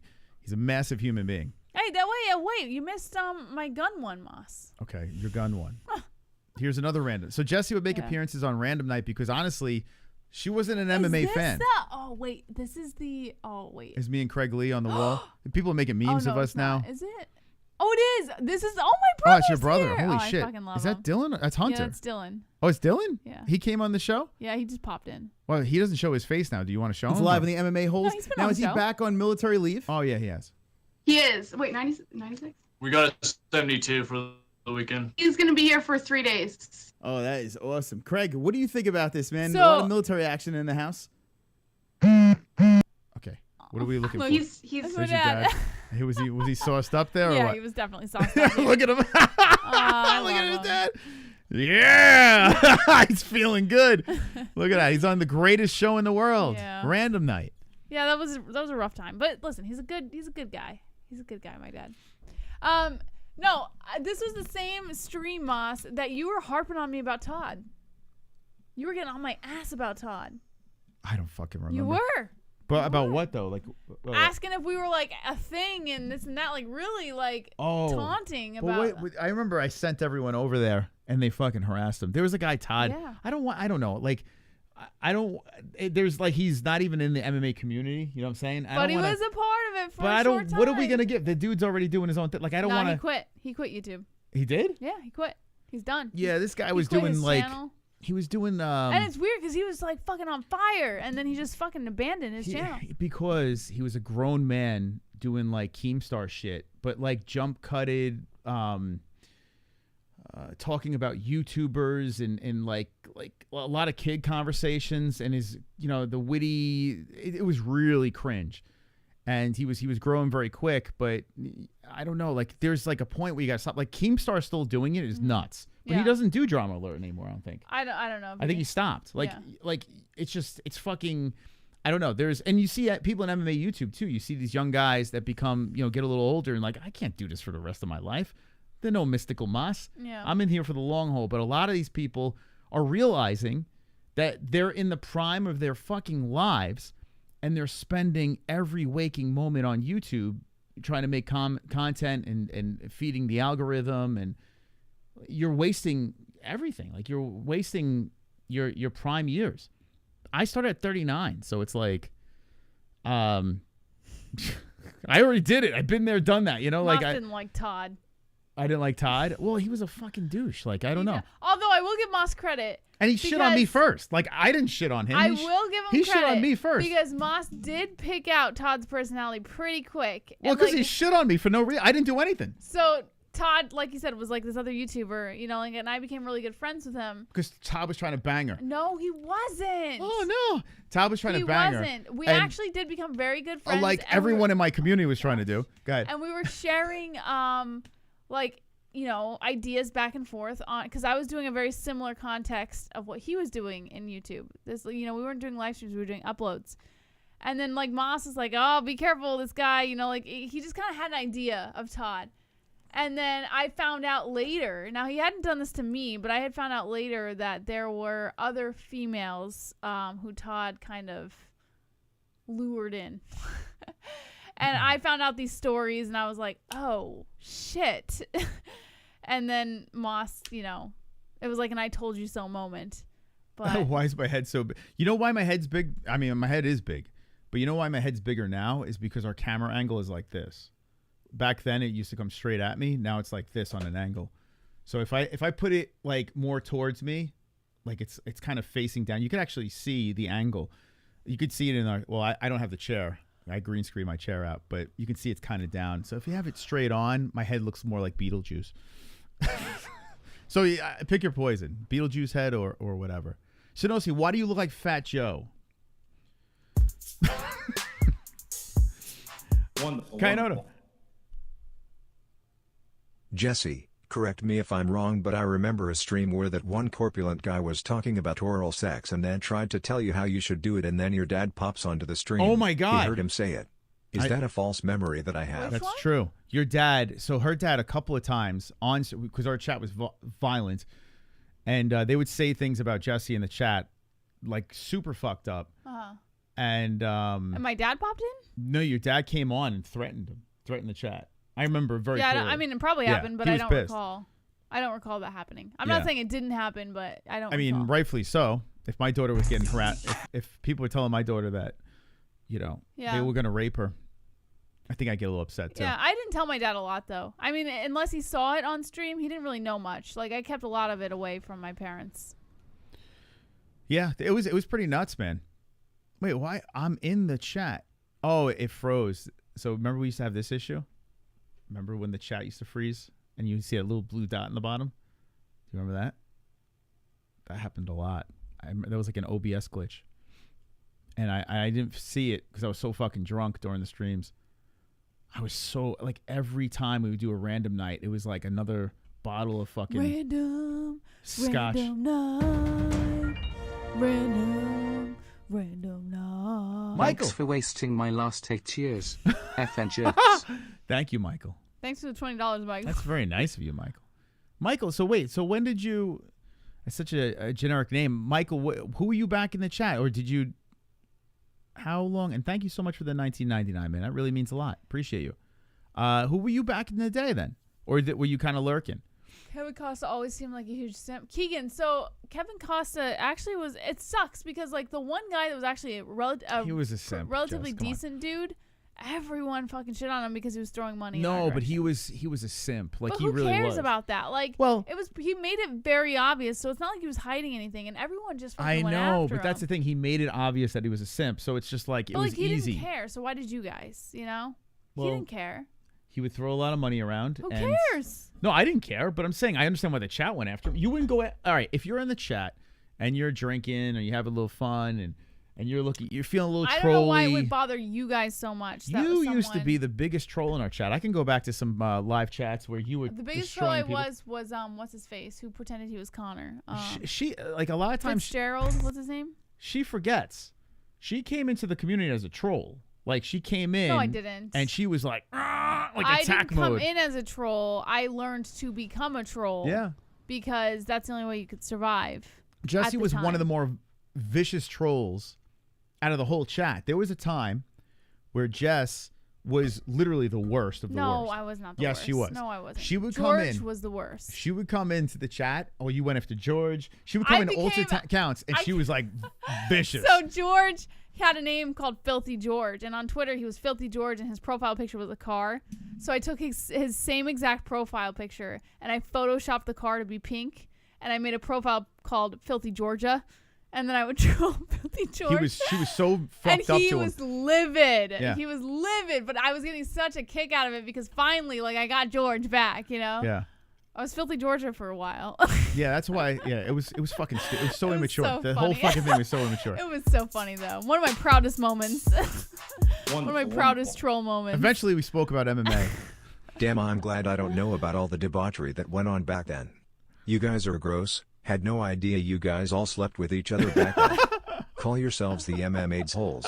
Oh, your my dad God. did happen, Jesse. It was funny. Yeah, I mean, I believe it. I believe it happened. It sounds like something my dad would have done, but I just don't remember it. Yeah, so and one of the reasons why the channel was started was I had to get out of trouble.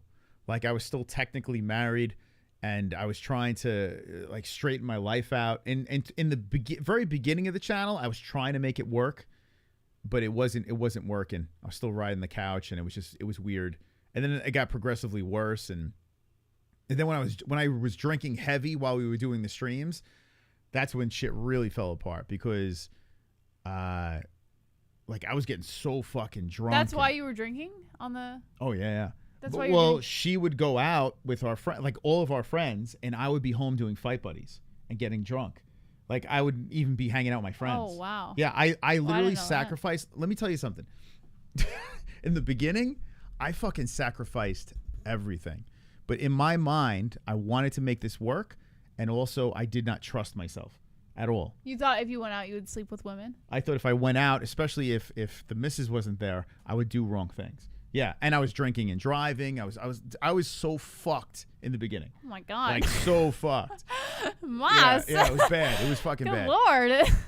So no, I've said it before though. I've well, said I didn't it all know the time. that though. I didn't know that was why you were getting shit faced. I was bad. But yeah, so when I was doing Fight Buddy, the early days of Fight Buddies, like for instance, I'll show you. The early days, like my friends, everyone was out. Everyone was doing shit. Like when I was doing. Oh, that makes me sympathize so much with early moms. Not when I was with the buds, because I started with the buds, but then I started like these over here. I was on my couch while everyone was out. You know what? I was all by myself. remember I remember a stream where you were streaming from your couch and you had like pushed aside a pillow. So I didn't think anything of it at the time, but now it makes sense. Look, I did the wrestling one, the dislike party. I got like sloshed and I had my guitar next to me. Like it was depressing. My guitar was my co-host. Oh my gosh. Yeah. Here, look. Here's the right there. That's some good shit. Look, here I am with my guitar. This is Couch Moss. This is me. That's my bed / living room couch. I would literally have to take the blankets off the couch to do the stream. Yeah, it was nuts. Yeah, it was crazy, man. But I believed all I had was the channel at that time. Everything in my life was the channel. So that's all I would think about. You know, what's next? I feel so bad for this Moss now, looking at yeah, him. it was depressing. It was fucking depressing. Poor- but poor in young my Moss. mind, I used to say to everybody, like, why are you wasting these Saturday nights doing this shit? Why are you doing this? I was like, because it's going to fucking be big. Like, it's going to be something, you know, that I'm going to do for a long time. And I just believed in it. You know, I really did. It was weird, man. And then, Thank you know, God you believed in it. all this whack pack stuff with dragging everyone aboard. Yeah, it was a weird start. Wonderful. I get the violins out, baby. 8 out of 10 times, if a dude wants to be your friend, it is to bang ya. No. Also, I look like Fat Joe because I'm his illegitimate son and I wasn't given any of his wealth. I must be a simp for this channel. First Oh 1K dono, 2K dono, and mult 500 bomb dono night. Can you be the first 3K dono? Because we're in a little crisis right now, Sonosi. Thank you, Sonosi. Just I'm gonna plant that seed there. Oh my Got some God. hospital bills coming in. It's true. He's right though. Like guys, you know, guys, they're always thinking like if they're befriending women, you know, most of the time they're like, well, how am I gonna get in this one's pants? Mhm. Or at least they think, oh, I wonder what she looks like naked. I don't believe it because I've had God. a lot of friends who were dudes. In fact, most of my friends were dudes. And they all wanted to get in And your they pants. no, they were genuinely good people. Never once like made a pass. Never once. That doesn't even, mean they didn't want to get in your Never pants. once even insinuated an interest in me. Oh my God. Yeah, like God, Probably boys. because I was repulsive to them. Boys, how many times? Well, if it was that toilet paper Jesse, maybe. Yeah. The No, toilet they paper were just Jesse. really good friends, you know. If it was a bandana they were just Jesse, because- respectful. They weren't assholes, you know. They didn't. I don't know. I just don't think all guys are the same. I think if you're smart about who you pick as your friends, it's not, you know. It's weird, man. You don't believe anything you just said. I guarantee if I hooked you up to I do believe that. I if believe that if you pick the right friends, that not everyone has a motive. Here's me outside, you know, hanging with the fans, aka nobody. Here's a meet and greet. You know, I do live streams, hanging with the fans over here. No, they're not fans.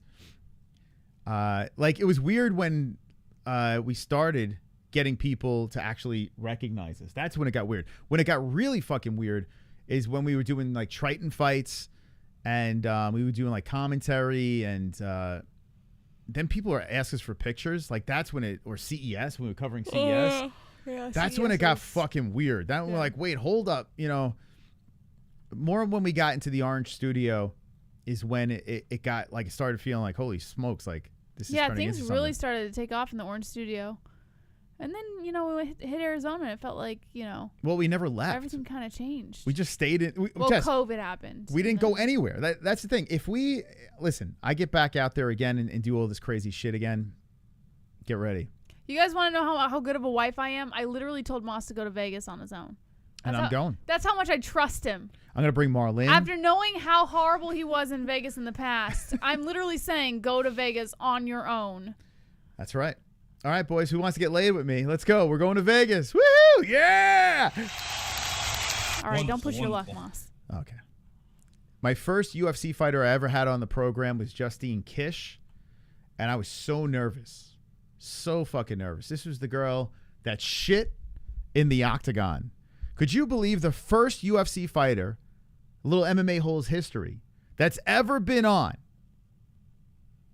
shit inside the octagon, Justine Kish? And she was a great sport. There she is. And I was so nervous, Jess. We had 1,800 subscribers. I was so fucking nervous. Okay, sorry. Landon, do not say that word.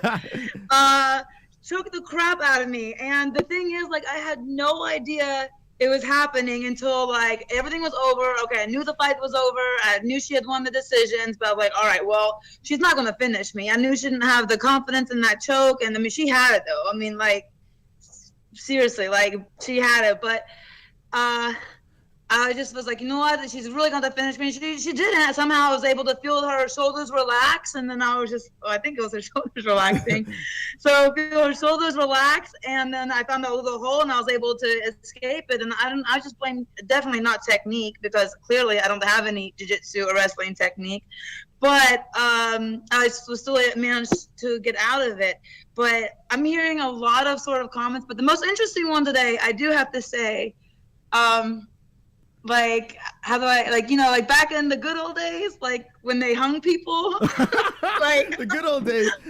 That was like a really, like, you know, like we hung people like for like theft or for like, you know, silly, like just craziness for any reason, who knows what. But that was actually a common bodily reaction, like, you know, like whenever people got hung, they just like, you know. She's equating it to being hung. You know, let it all spurt out, and that was, you know, it. So, like, you know, I'm not the only one in history. Like, that happened way back in the day, and so there. I tell you what, and props to you on this, because here's the thing. I've had a bunch of fighters on before. I mean, you're the biggest of the group, so I'm just going to throw it out there right there.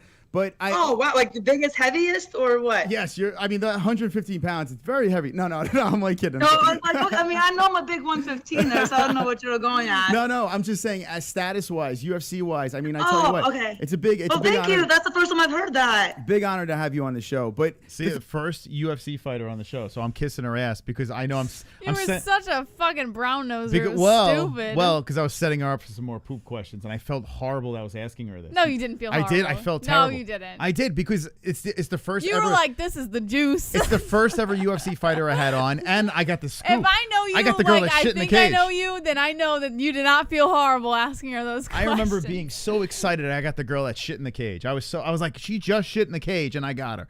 I was so happy. The thing is, I've always asked these fighters, a lot of fighters that we've had on, I've always gone this route about the number 2, because here's the thing, it's a big thing. Even in jobs and stuff like this, you know, people have these problems where, you know, natural things happen. Now, to happen on a stage like this, under the lights in the UFC. There's no escaping it. There's no escaping it. All there is to do is own it. Yeah, so how can you prepare for something like this? Could you ever, like, if you were to tell think about this. All of the random nights and interviewing toilet papers led me to this. Led me to the great Justine Kish, the woman that shat in the octagon. The fighter. God forbid this happens. How many people saw it live? My mouth dropped. I was like, what? Did she just shit in the cage? How many people remember that live? Wonderful. Crazy. Sonosi. They do those wrestling events on Peacock now. Bring back the dislike party. I don't know, man. Dislike party was fun. I did have a good time doing that. But I could not stand watching that wrestling shit, man. It was terrible. Thank you, Sonosi. I don't know. It would take a lot for me to sit through a WWE thing. First time I laid eyes on you guys, I was flipping through YouTube and saw you guys. Jesse was in the same room with Mos but on green screen. All I could think was how dumb Mos was for lusting over this 14-year-old girl. Smiley face. I'm trying to think of when I had the hots for Jesse. I don't remember. I remember. When I started having the hots. I remember. But you remember when? That's private. Man, I don't remember. I remember. I actually man, remember how we. The last thing I wanted was a relationship because I was literally going through a fucking divorce. So I couldn't even think about it. But I even remember how we like admitted feelings for each other, Moss. I bet you don't remember that. I remember everything. What's the price tag for wrestling dislike party return? Oh my god. I don't fucking know, man. I don't. It's gotta be hot. It's gotta be steep. It's gotta be steep. I honestly I can't. And I would have to do it on this channel. I can't do it on the MMA-Holes. I just can't. Like in my soul, it hurts my soul to do it on the MMA-Holes, a WWE. Yeah, I can't do it. It's so fucking bad, man. I can't watch that shit. How could you prepare yourself for something like this, or is there You no way? don't prepare it, and like I should have told her stop screaming into the mic. things just happened. My response just happened on the. It was just automatic. Initially, all I wanted to say was just shit happens, but I have an excellent team with me, and I was so overwhelmed and embarrassed and perplexed with how not my image. I don't really mind that, but how UFC was going to view me, and I mean, to be completely honest, I really feared that I completely this incident I really feared that I derailed myself from ever competing. Like that's how much I was. Man, it's kind of crazy that she did these interviews. You know, after that happened, that must have been fucking horrific for her. Shitting in the eye, like you're a UFC fighter. You know, you're trying to chase gold, and instead you're chasing brown. Wonderful, wonderful. What else should we show over here? So that was the first UFC fighter. The first UFC fighter on the MMA-Holes, and fitting because of the name, Shatnick in the octagon. Unbelievable. What are the things, Jess, on here?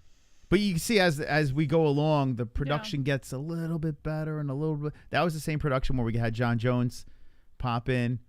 I'm starting to figure it out. You know, you notice like while I'm talking to, I'm trying to get rid of that high pitched, like I don't know, voice, morning zoo voice. I guess I'm trying to figure it out. I wish there was an easier way to go through this instead of, yeah. So I was tormenting Sirius XM and Luke Thomas back then. Let's see, random night. Let's see. I was at Justine Kish. This is so funny. I've showed this a bunch of times, but I didn't even know who Paulie Malignaggi was. It was the Mayweather-McGregor lead up, and I run into Paulie Malignaggi, and everyone in the chat's like, "Yo, it's Paulie. Interview him." I'm like, "All right." I'm like, "Okay, let's see. Who the fuck is Paulie?" and then I realized that's the guy that was supposed to help out Conor, but he's a former boxer. I didn't know who the fuck he was. I had no idea. So I did an interview, no clue who Paulie was, but this was another thing, another Conor McGregor related thing that got me to John Jones, and I've told that story before too. So this event here linked us into talking to John Jones and having him on our YouTube channel. It's kind of nuts. The aftermath. Now, this is when I was trolling ARIEL and like legit trolling him to the point where Vox said stop, sent everyone a cease, sent everyone, him and Luke Thomas at the time. It's so weird now that ARIEL doesn't work for them, Luke doesn't work for them anymore, and Vox is. I was right about Vox. Has anyone ever invested in stocks? God damn, Jess. Sorry. So yeah, here's the Paulie Malignaggi training with Conor. We were trying to capitalize on that shit. Here's the stream. So this stream here, John Jones tested positive for steroids. 5.5K views. Phenomenal for 7 years ago. That's where Michael ANZALONE came aboard. The stream right here. This is how Michael ANZALONE found us. I love Mikey. A little MMA-Holes history. I want to see if we can see him in the chat. Steroids. So this is where he found us. Michael ANZALONE. The great Michael ANZALONE. Let's see. Is he in here? Remember Darth Bane? Darth Bane was part of the group. He was actually hilarious and then got weird. Another Jesse simp. There's Jesse in the chat. Luke Thomas. Where? You're in there. You're in the chat. Oh, there I am. Fook Luke Thomas hanging in the chat. But see, every time I go back, it makes me scroll through all this fucking shit again. There's got to be an easier way. So, I mean, there's so much, man. Like, if you just keep on digging and digging, there's just so much crap here. And if you guys ever come across anything that you're like, you want the backstory behind it, throw it in like our best of section, and then maybe we'll do like random Gummy Gang streams where, you know, we could reminisce and give a little backstory behind it. There's so many like crazy hidden moments. You think about it, like there's just hours and hours and like it's just crazy. Like all the footage and, you know, all the stuff that went on throughout the history of the MMA-Holes. But what I do want to play is this behind the scenes footage that we've never shown before. Mayweather McGregor. I remember this is the first time where we had my brother was on the stream. Not the first time he was on it, but the first time we had 10,000 people. When we went live, I looked into the chat. Right when we went live, there was 10,000 people in the chat. It just exploded right when we went live. And I looked at my brother and I was like, oh my God, we fucking made it. I couldn't believe it. I don't have the chat number on here, unfortunately. With 373,000 views. This is our first big one right here. Look at the way the chat is going, Jess. I remember this. You were there, right? You were in that chat. Well, I bounced. Why? I was watching you, but I look at stayed that out chat. of the chat. We were like, in my head, I was like, I can't fucking believe this. I can't believe my eyes. 10,000 people. So this is 6 years ago. This is the first. That was the first biggie, and it's connected to McGregor. Well, Floyd Mayweather too. Yeah, it was a perfect storm, but still, I mean, like I said, if McGregor was not intertwined, you know, with the UFC and all, there would be no MMA-Holes. Look at this. It looks like this screen is sped up, right? Isn't that nuts? And look at this sub count, like how it's bouncing around. Like it's just beep, beep, beep. Like it's going down now. We're losing them. Oh, here's the Jesse song. Oh, my God. Oh, my God. Here's the Jesse donation. Hold on a sec. Jesse just punches me in the head as it pops up. Okay, ready for the old school. This is a. We went. Should we bring this donation back? Live, and we had what? Oh boy. Jesse's got her tit showing, lying down, tit showing. Jesse's got her tit showing, lying down, 69 dog kiss, tit showing, lying down with my tits in the air. Jesse Bell Hill doesn't fucking care. Where is my dog? It's time to make out shove. That dog's all right in my mouth. Jesse's got her tit showing. 69 tit showing. Jesse's got her tit showing. Lying down 69 dog kiss tit showing. Jesse's got her tit showing. Lying down 69 tit showing. Jesse's got her tit showing. Lying down 69 dog kiss tit showing. Okay. Relax, everybody. Frank Pavon. Walmart with heavy balls. Oh, I was a leftover over there. All right, guys. Wow, Jesse, would you remember that one? I do. Jesse's got her tits showing. What a donation. Here's Ariel Hawani slapping ass. Remember this one? Yeah. Now the kids could eat. Zero win the bank. Frank Pavon. Ariel Hawani. Who knew he could play the bongos like that? The butt bongos. So, yeah, we started getting into donations, live alerts. It took us, what, a year to figure out, maybe less than that, how to do donations and shit. Actually, it was before 1,000 subscribers. So it was less than a year. Once we had the donation alerts going and stuff like that. But more importantly, Taz thinks your brother is good looking. He's a handsome man. Very handsome man. I agree. Make sure you tell him that. Jesse's got her tits showing. What'd you think when we made that donation? Were you like, oh, my God? Yeah, I wasn't thrilled about it, but you know, whatever worked. I wasn't going to stop you. Here's the 10 More Likes song. That was our, hey, do you remember the 10 More Likes song? Yep. I've got 10 more likes. We gotta find it though. 10 more likes. Let's see when we hit 10 likes. 10 more likes. Fuck you. Isn't that crazy? Dislikes. We used to celebrate 10 likes. Hey, hit the like Look on at this gorilla over here. Yeah, I'm like, ugh. Growing out the beard. The longer my beard, the bigger the depression probably. Oh my God, Cynthia Cavillo. She's got a fight coming up in some other promotion. She's officially out of the UFC. Actually, both girls are. That's Pearl Gonzalez too. It's UFC 210. Oh, excuse me. We've been doing this way too long. This is fucking dumb. Vietnamese style, right? Good times, man. Yeah, we had it was weird, man. It was a weird run. Still going. The evolution of the holes. You know, I noticed back then a lot of our videos had more me on it, right? And then we started taking out and putting like fighters and shit on there. It's like no one wants to see me. They want arrows and circles. Yeah, see, then started getting into some fighters. And then more me. Too much me. What else we got here? What a night, man. We're celebrating 8 years. This is night number 1. Tomorrow on Fuko Friday, we'll do some more celebratory fiasco. I don't know what you want me to call it. Yeah, we had that Ariel thing going. I wish there's got to be an easier way to skip through this shit. Right? Why can't we just go page to page? More fight buddies. Oh, there's Marissa.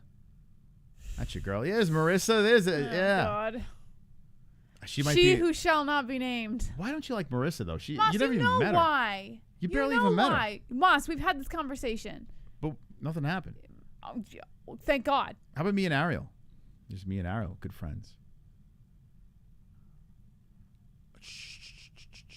Busting Bulls at Premier FC.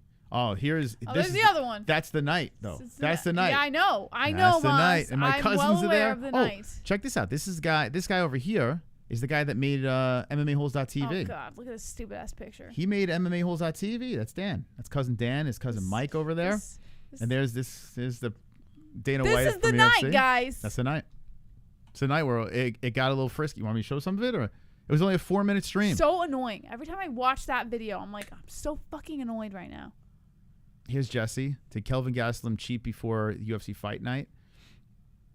Now you're a co-host now, right? I don't know. I think you're a co-host now. Let's see. Right? You're on the thumbnail. This might be the first time you're a co-host. So now we're 6 years ago. Yeah, I think this was a co-host. This might be the first time. It's the day after Thanksgiving. Kelvin Gastelum. Did Kelvin Gastelum cheat before UFC Fight Night 122? That's 6 years Adderall ago. JBM right there. Jesse's on the ad. It is the day of the Thanksgiving. That is a good point. Everyone is hungover. Now I get the black studio going. They have turkey bellies, turkey. I don't know. What is it called? What is that thing called that's released? Or is it a chemical or some shit like that? Tryptophan. Yeah, Jesse's coming into her own Darth here. Bane jumping in with Darth Bane. Oh, he came on the show too. Hold on. That's right. How the fuck can you write shit down? He was a funny guy. Too bad he was a fucking retard. He's a funny dude. Yeah, and then he's another one that fucking. You know, like I wouldn't mind him coming back. He was funny, but he probably. Darth, what happened, dude? Just come back like a normal human being. It was weird. He was like a real. He got it. We will welcome you with open arms, dude. Just fucking come back with your comedy and shit. Don't get all stupid on us, you know. Jesse, don't that Chatterbait ruined him. I got to be honest. Like he was actually a genuine dude, I think, but Chatterbait fucking poisoned him. Yeah, well, no one in the chat remembers him, unfortunately. They have no idea who we're talking about. Floyd got jokes. What else we got here? The points game tiebreaker. So then once Jesse got really settled in, we started doing the Fuko Fridays. There they are. Jesse's tits showing over here. Big 2018 for the UFC. Machida Anders Fight Week. Look at that. Eric Anders versus Lyoto Machida. They headlined the card? Fucking hell. Eric Anders has been doing it for a minute, huh? That's crazy. I don't remember that. Look at that. Fuko Friday. Do you miss these Fuko Fridays? Points games? I think there's like nostalgia. Like I miss the days, you know, but you know, we're here now. I'm happy. Yeah, she was in AZ, I was in New York, and we were doing the Fuko Friday. These were kind of fun though. These were fun. They were fun. I liked these. It was so we went through a bunch. Very competitive in these days. Yeah, so these years were the Chris versus Jesse, Mystic versus JBH, whatever. That's what it was. Points for the boys, points for the girls, and we would do something stupid at the end. Some of them resulted in karaoke, which I would play, but we'd probably get taken down. But those points games were a good time. Man. Now, I'm skipping all the interviews and shit like that. Maybe we'll do like I mean, we did Justin Kish, but maybe we'll do one night. No, Taz, he didn't move to me. I moved to him. And we lived in New York for a couple years. And then he wanted to come to Arizona. He wanted the heat. I would have stayed in New York. In fact, if you asked me today, if economy wasn't so shitty, I would still say I want to live in New York.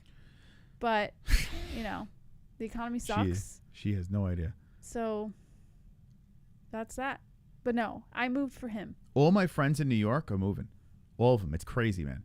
Every time I look on like Facebook or something like that and I scroll through, they're all leaving New York. Everyone is just leaving.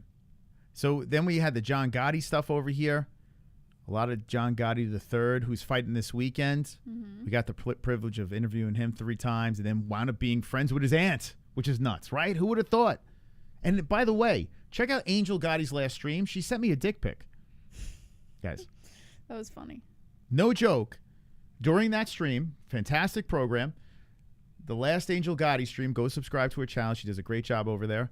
I came on for what? It was like 2 hours, 2.5 hours we were on for. And Angel sent me a dick pic. And the great Angel Gotti sent me a dick pic. I'll never forget that. 3,000 miles for some cock is bonkers. Yeah, except some cock is also the father of my children. So I guess it's not really some cock, right? Listen. You know what's funny? In my phone, like when we were first together, I put love of my life as his name. I didn't put Chris. And still to this day, his name in my phone is love of my life. Did you know that? Moss, did you know that? Oh, you just hit me in the stomach. I'm sorry. No. Oh, yeah, I seen Love of My Life. I did see that. You know what's weird? As you were talking about that, the Contender series. This is season 2. What does that have to do? No, but I don't know. I don't know. I'm focused on, I don't know what the fuck she's talking about, but I'm focused on this 8 years here. And this is nuts, man. Contender series has been on for what, 7 years? Season 2 was 6 years ago. Does it not feel like yesterday that the Contender series started? It does. Guys, did you know that this Contender series was on that long? That's nuts. And this is back when Dana wouldn't give any contracts out. Season 2, episode 2 was 6 years ago. That's crazy, man. This is where Luke Thomas took over the MMA Hour. Wow. Here's me and Jesse in the car. Oh, my gosh. We're breaking the Max Holloway news. That's when we used to get donuts. Remember? We used to do donut streams. I do remember. Oh, the nostalgia, Moss. Do you think there's any UFC fighters in this stream? When we used to do the Triton fights, I know people came out of some of the gyms over there. I can't remember. So crazy, man. All these streams, hours and hours and hours of streaming and streaming. So now we pulled ourselves off the thumbnails, and it's mostly fighters now. All right, I gotta get out of here. I gotta go take a shower. All right, we'll talk to him for a second. I'm gonna go pee. And then when I come back, there's so much to talk about, but I want to show you the video. Those who stayed this long into the stream, we're gonna watch a video I've never shown on YouTube.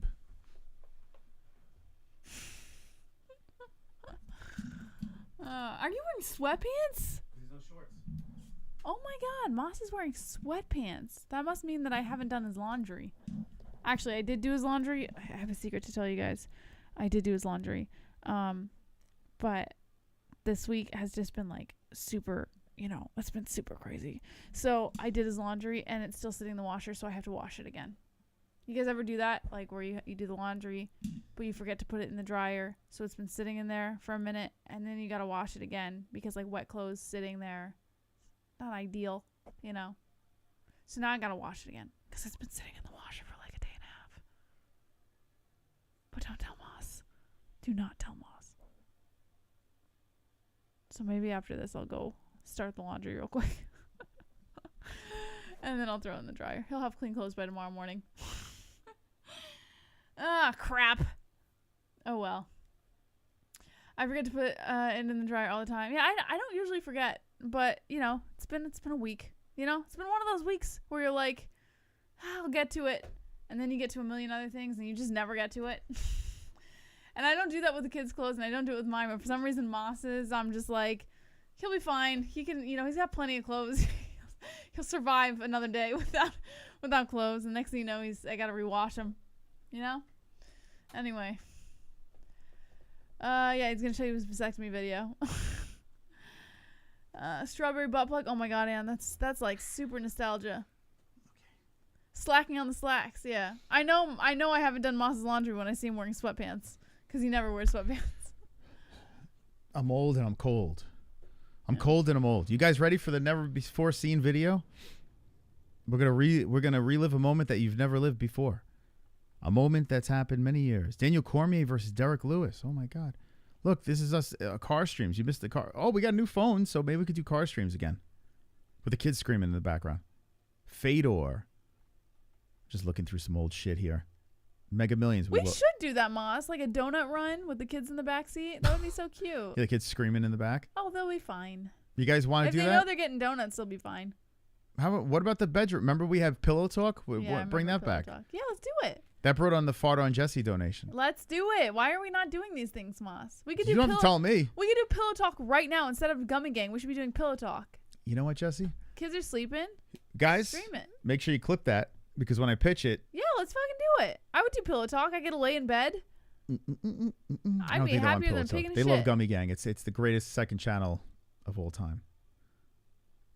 Here's some New Year's stuff. More Pillow Talk. Should we bring back Pillow Talk? Fuko Fridays and so much. So much here. Okay, let's get into this here. Let's talk about... All right, I gotta go. Good night, guys. Thank you for spending the first night of our 2-day celebration. I will see you guys tomorrow. Okay, for night 2. But we're not done. We're not done. Enjoy. Just because Jesse's leaving. Have fun. I'm going to give you the exclusive here. So, I was really thinking about posting this eventually on the MMA-Holes. I think we should post it. So in the beginning, I was not allowed to post this because of Gotham, and they had their video out, and you know, this is behind the scenes stuff, and my buddy was like, I don't know if it's a good idea to post it right yet, but some time has passed, and I think it's time for me to show it to you guys. So this was 7 years ago. Like we said at the beginning, I was able to do the video for Weidman and Wonderboy's Gotham magazine shoot.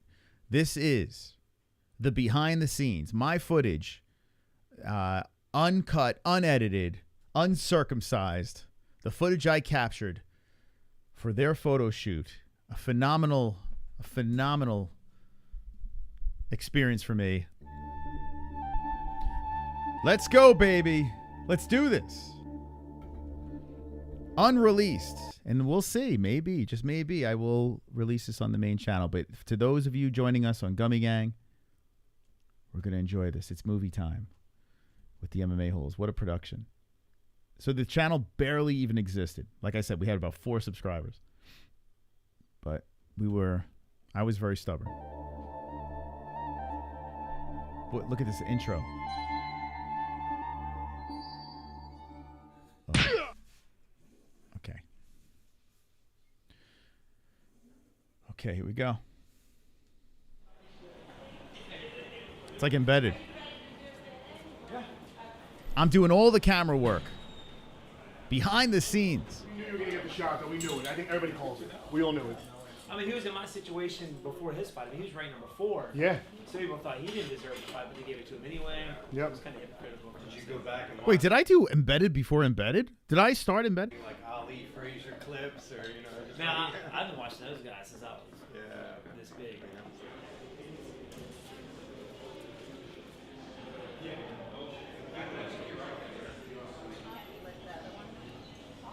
So, this is at one of the UFC gyms in Manhattan. There's Stephen Thompson shirtless.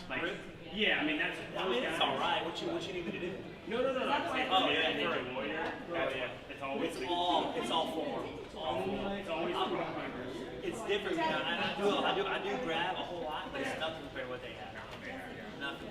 I mean, we have this place called Grab in Tokyo, right? It's like a trampoline park. They have a Ninja Warrior course. You know, so I'm in there. Oh, really? This guy over here that was buttering up, he was oiling up Stephen Thompson. I mean, whoo, he floated when he walked. So my video job was basically they wanted quick clips, so I didn't have any. I was just basically just trying to catch certain moments here, and then I would maneuver the camera. So this is like all unedited. The stuff that you see in the actual promo video is the clips of it, but this is the choppy, unedited version. What you been watching? That was me using the mirror and then turning the camera. I mean, what? The booty wagon. And you like what you see? I like the Japanese ones better because they commentate in English, so just the crazy as possible. Like I said, I know. It's a guy. why is Wonderboy wasn't supposed to be there? Yeah, so Why been pushed him? The week of, I'll start. So if I weigh in on Friday, the Sunday before I'll drink 3 gallons of water, and then I'll cut a half a gallon each day. So you water load, your body. Look at this guy. By the time it's ready to get rid of all this water, you're ready to cut the weight. So I Moist them up. which is makeup remover, which opens your pores. Let's go, Amberly. Let's go. I bundle up. I put like. That's why you try your skin. Yeah, exactly. So I need moisturizer, right? Yeah. So I need some moisturizer for my face. So when we went to the after party, I asked Wyben's wife if he was gay. She didn't really deny it. She didn't say yes. She didn't say no. Just gonna put that out there. And then I bundle up. And do you go right to weigh in? So now, yeah. So we would have to wait 3 or 4 hours before we weigh in. You know, so we weigh in at like 4, which is where the live weigh-in starts. But now they're weighing in at not natural weight. I would fight somebody like Chris, who cuts 20 pounds. He's like 230. When it comes to locking up with somebody that much heavier. So this guy over here was the photographer. He's like a world famous photographer. This dude over here, and I was doing photography at the time too. So I was picking this dude's brain. He was the main guy that did the shoot, the actual photography shoot that you see on the magazine for Gotham. He's the dude that did it. You're gonna see them snapping the shots. You're gonna see the behind the scenes. It's weird. I mean, it's a video of unedited stuff that, you know, this is what you get before you see the fancy images in the magazines. Alright, we're gonna see. This is a simple portrait. Okay, here we go.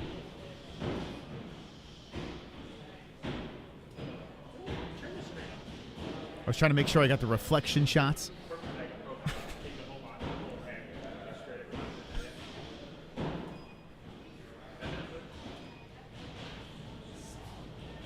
Yeah, so Stephen Thompson's brother married Weidman's sister. That's how they're kind of like related. Him and Chris are like brothers, like legit brothers. You want to do more here, Nicole? Tough, strong. Very tight. New York. So we'll do the hanging. Alright, we just need 2 seconds. I just gotta move the light over. Just hang for 10. Yeah, sorry. Okay. Great mic, Mario. You can see the shots. Oh, not quite there. So you have something about this fight? Oh, hey, it's me. So now, anytime I had a chance, I started asking him some questions. I'm like, all right, no one's here. I'm going to just start asking questions.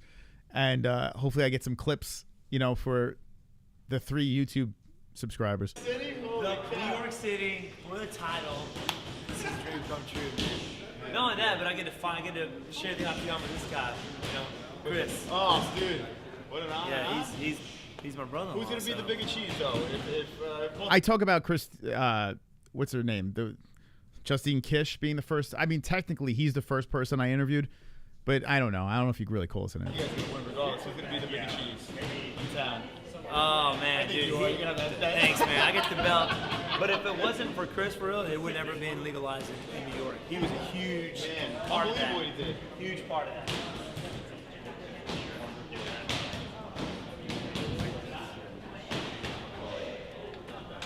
That shot they actually used in the. It's kind of cool. We got this shot. That picture right there is literally one of the pictures in the magazine. Wonderboy had that as his profile picture for years. That's when they actually caught that shot.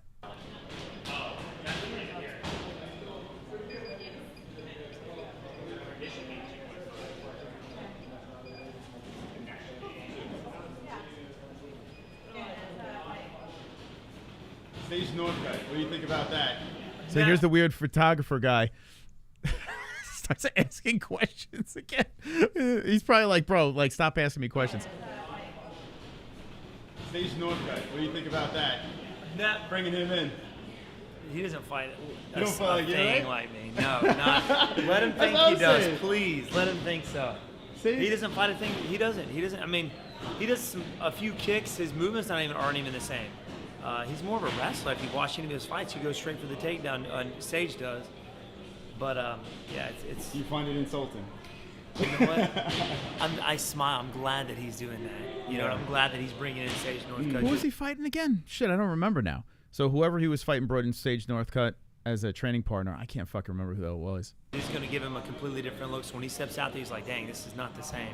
Do you think he's nervous? He's just trying to Oh, grasp yeah. straws right now? Oh, yeah, I think he is. I mean, it's just that anybody that I face is going to have a problem because they're going to have a hard time. This is 7 years ago. If you look up Gotham magazine shoot for Weidman and Wonderboy, if you just jump it in, guys, it's 7 years ago they did this, and it was actually my buddy was the brains behind it, and he wanted someone that knew about the UFC, so he called me up and he's like, yo, you want to be a part of this?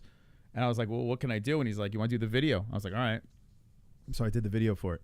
Finding guys that simulate the style is very different, the karate style, but I mean, Rory McDonald brought in a guy, one of the best karate fighters out there, Raymond Daniels. And exactly, you know, it's just a different style, man. It's very hard. Oh shit! It might have been. Oh, you're right. It was Woodley. You're right. This is right before the title, right? Jeffrey, you're right. I'm pretty sure that was it. This is right before. Yeah. So Weidman was coming off a loss.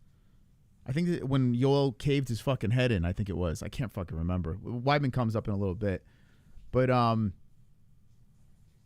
shit, I think you're right. I think it was one of the Woodley fights.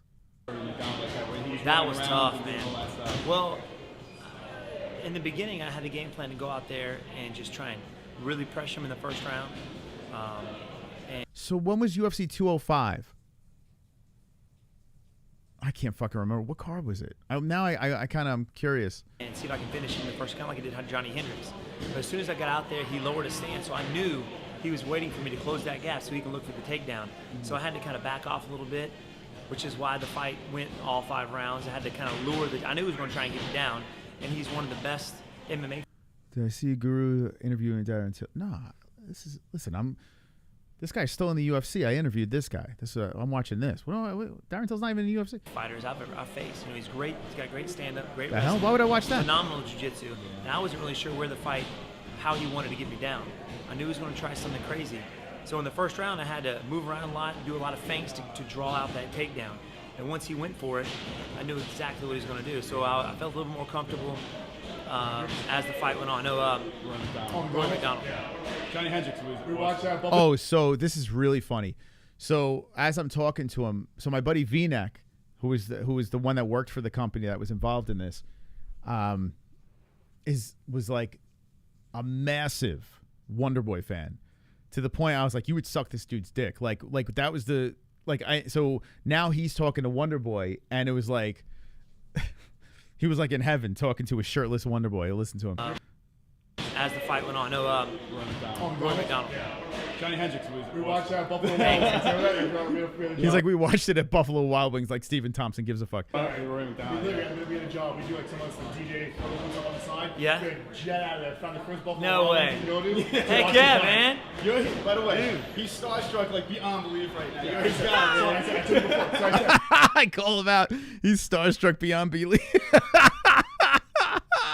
Just fucking throwing him under the bus. By the way, he's starstruck like beyond belief right now. He's got it. So I told you before. So I said, he's been a fan of UFC for years. And it's like, you know, say 18 years. He's like, you gotta watch this. And I'm getting hooked. And one of the first fights I watched was Silver Weidman. I watched the fight. I'm like, oh my god, when he broke the leg, the whole thing. Like, oh my god, this is awesome. And then I'm ready. So in the middle of this dude telling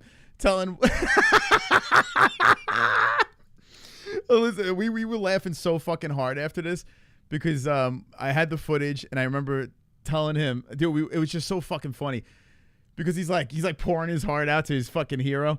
Oh yeah, well, yeah. I started watching the UFC. Oh, you ready? Okay, see you later. And he's like, we're two clowns. And one of the first fights I watched was Silver Lining. I watched the fight. I'm like, oh my god, when he broke the leg, the whole thing. Like, oh my god, this is awesome. And then I. Oh yeah, I'm ready. Oh, you ready? No, good. Let's look at the look. Hold on, we catch him. You could see him in the reflection. Hold on. This is V-neck over here. There he is, telling the story. Yeah. And then oh yeah, I'm ready. No, good. We're about to get in trouble. We're having this little conversation with Wonderboy. Wonderboy don't give a fuck. Oh my god. Yeah, he wasn't listening to anything Mike was saying. He's like, who the fuck are these guys? So fun fact, we had someone, I can't remember his name, but we had one of his training partners on, and this was like maybe, I want to say like a year ago, maybe a year and a half ago, I can't remember. But Wonderboy, he popped in. He popped back on. I'm like, Steven. I'm like, you remember me? He's like, yeah, I remember you. Like, he has been avoiding us to come on for an interview. Like, we interviewed him there. But, like, as we did the MMA-Holes, he's been avoiding us. But he popped on that one stream, and he was bullshitting with me. And he still won't have a sit-down, though. And I think it's because of the shit we've said. Like, I've called him gay, and, we make a lot of really inappropriate jokes now. So I think he's been avoiding us like the plague. Kind of like how he was doing here. Here's Stephen Thompson doing pull-ups. Get that shot. Hold that right there. There we are. Can you cross the ankles? Cross the feet, like cross it. Can you do the? We're kind of cool, right? A little behind-the-scenes shit here. Wonderboy's Homelander.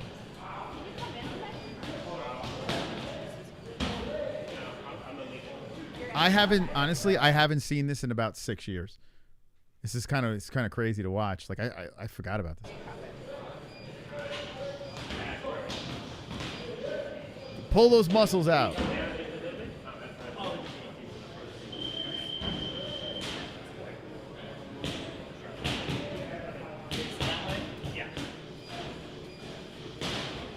I gotta release this on the main channel, man.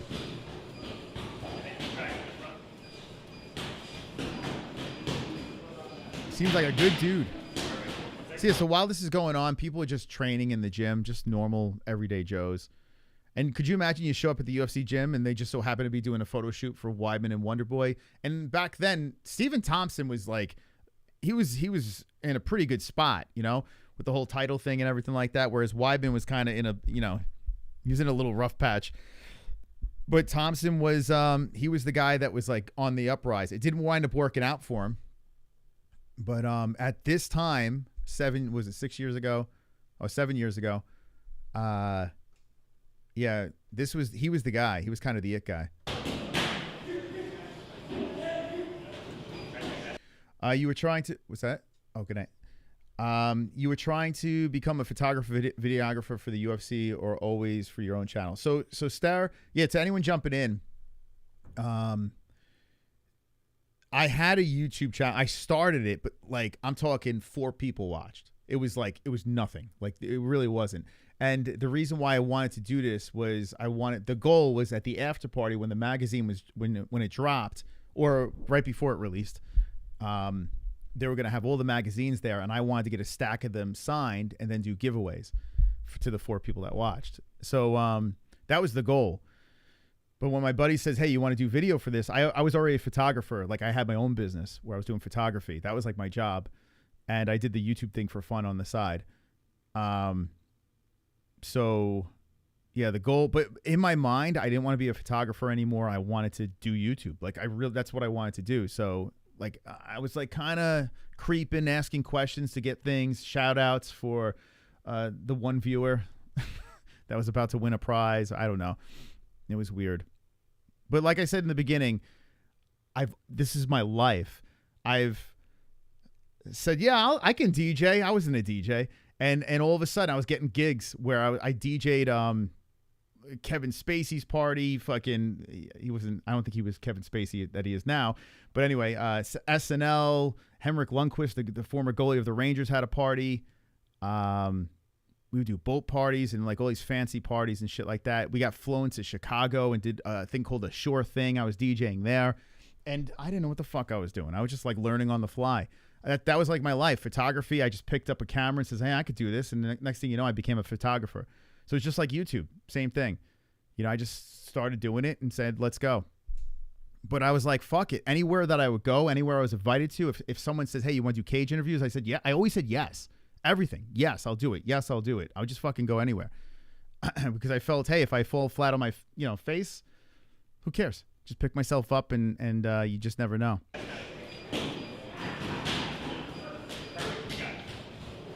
I got to put on the main channel, right? I mean, it's kind of cool, right? It's kind of a cool thing. Maybe what I'll do is I'll record like a quick intro, explain it, and then just let it. Like I'm chopping it up now on the main channel. Just let it go. 41 minutes. Let you guys watch. Matt Serra's on here. Jim Norton's on here. Chris Weidman comes on. It's a whole thing.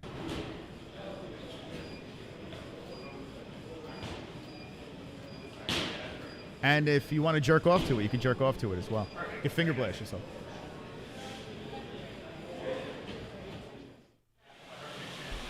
Here's Chris, CW.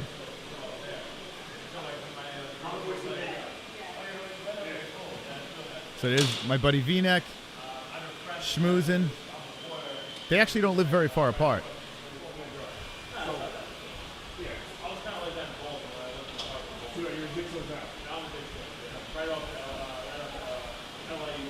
Yes, Kevin Spacey touched me.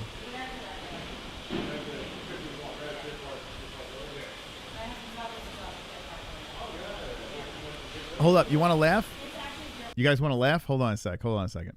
We'll get back to this in a second. Hold up. Let me see if I can find this. Give me 1 second here. You guys want to laugh? You want to see my DJing? I never showed this. Let's see.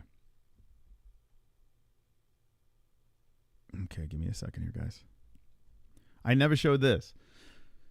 Give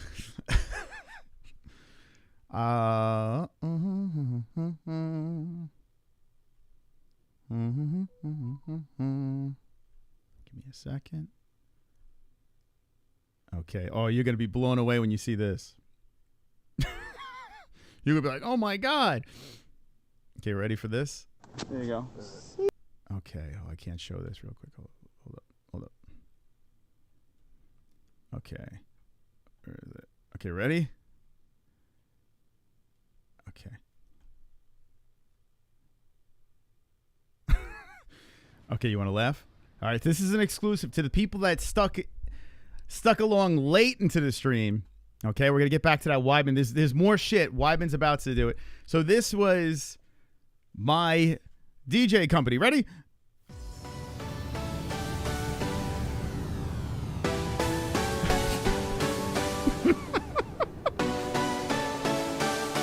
Here we go. Look at those studs. Oh, get him, Chris. Get him. Go get him, Chris.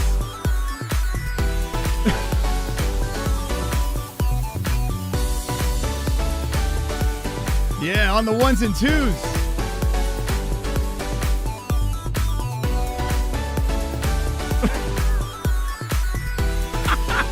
No beard. Oh my God. Wow. Wow. Okay, enough of that. Enough of that. That's me without a beard. Exclusive. Exclusive. What do you guys think? Look out.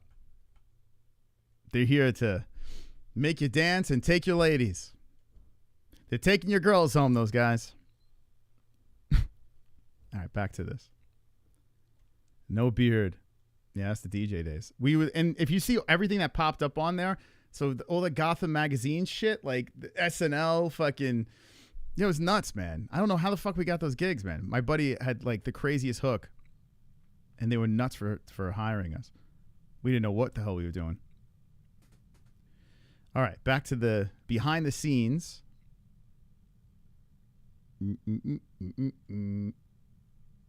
Where is it?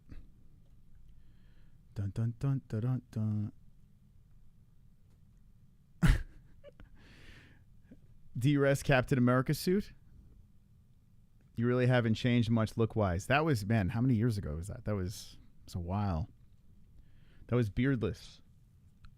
Beardless. It's weird seeing myself without a beard. Very privileged, Jeffrey. Congrats on 8 years. Just hopped in the stream from Night Shift. Let's go, Dustin. Thank you for stopping by. Came in just in time for the Chris Weidman portion. Unseen footage. A lot of unseen footage tonight. I just got to find the video. I lost it. Where the hell did it go? It's in this.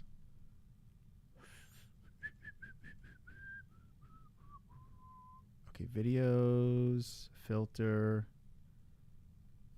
visibility. I'm getting high, guys. Like, I could feel it. And I don't know what I'm doing anymore. I'm hitting all the wrong buttons. Okay, here's Chris. Chris Weidman, CW. Yeah, I was kind of like that in Baltimore. You're a big so down. I'm a big so. Right off LA.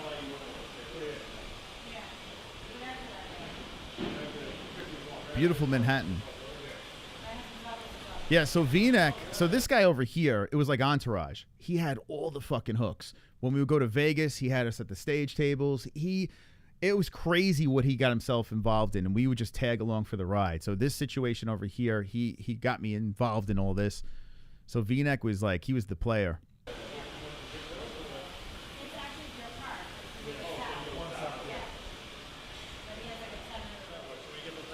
One thing about Chris Weidman, always chewing that gum like a cow. You ever notice that? Every time you see Chris Weidman interviewed, or he's like chewing on grass or something. Take the train up to Times Square, transfer over to Grand Central. Now Mike's giving him directions. Take another hour and a half total for you? Yeah. Another what? Take an hour and a half total. Isn't it weird? Like he's just getting his hair blown out as this weirdo's asking. Like Chris, he's just take the picture so we get out of here. Where's V-neck now? He's pretty high up in the company he works for now. He's in a different company now. He doesn't work with Gotham anymore, but he's pretty high up in the company that he's in. Smart dude, very smart guy. He's very well off. He's doing a very good job with himself. Another 20 minutes? But he used to be a co-host of the MMA-Holes back in the day. That's what I'm thinking. 10-year anniversary. I think I should get all the old school co-hosts involved, and we just have like, I think that's what I'm gonna do if we actually make it to 10 years. If we could hold on. Yeah. And door to door becomes like a 2-hour commute. But the thing I like about the train is you could like read a book or. You miss V-neck? I make my phone calls. I listen to you. Yeah, he's a funny guy. I used to drag him to like regional events, and we'd be dancing and behind the cage and shit. We'd be sucking each other's dicks. It was great.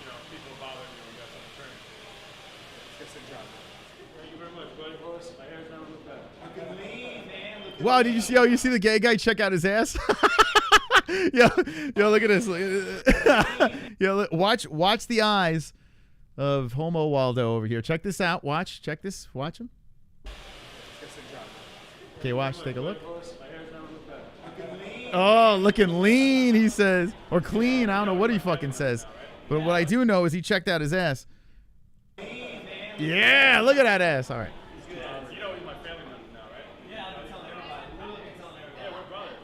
Oh, he's talking about Weidman being brothers.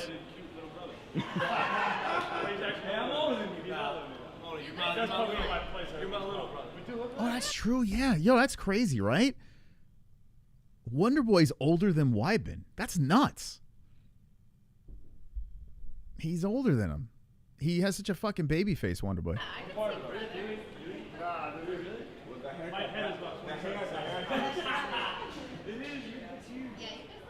Yeah, we have like the same facial structure. I agree with you. My ears are bigger though. Yeah. They stick out more. And you're tanner. I am Tanner. Come It's a on. Southern thing, you know? Come on. I thought Long Island, you guys stick together. Oh, I know. Everyone's like, Taylor, man, I don't know. Look at this. He showed up on time. That's exactly what happened. This is what you did to me? That was my suit, wasn't it? This would never fit you. This would never fit you.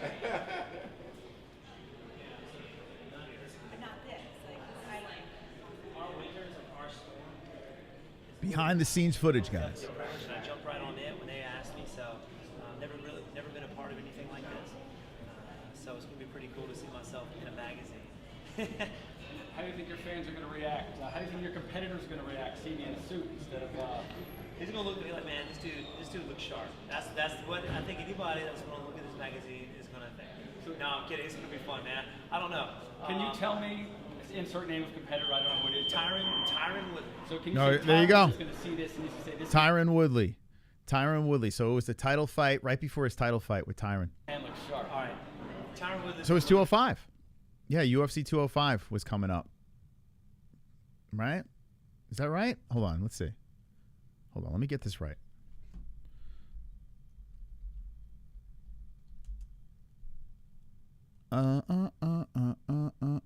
They were in the co-main event. It was November 2nd, 2016.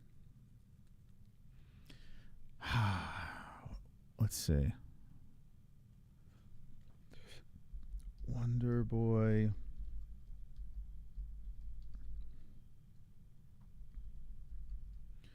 Gotham.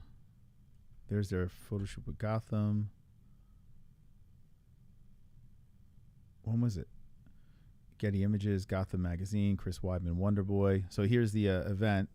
Yeah, the after party was great. I actually have a video on the channel that is actually up of the after party, which was pretty cool. We were being creeps at the after party. What year is this?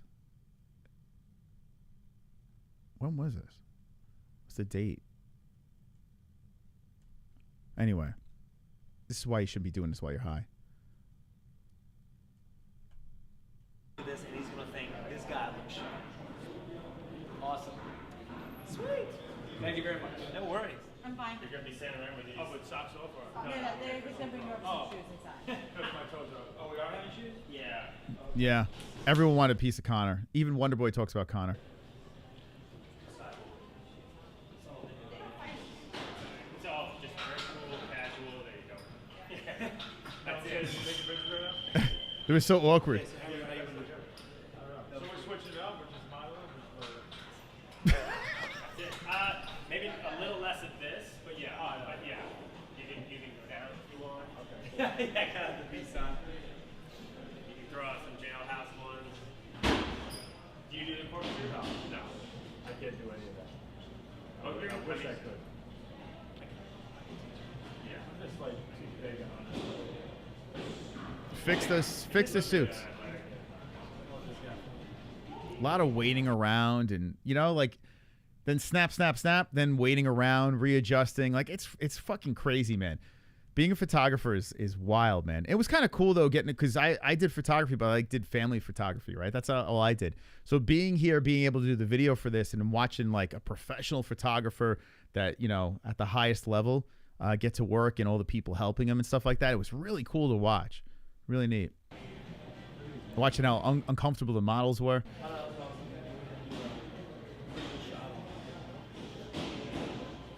I didn't go. They just had like this. No, it really is. I mean, it's just all about, like, if you just turn this over. It's all about, like, no, I don't understand. So, I just so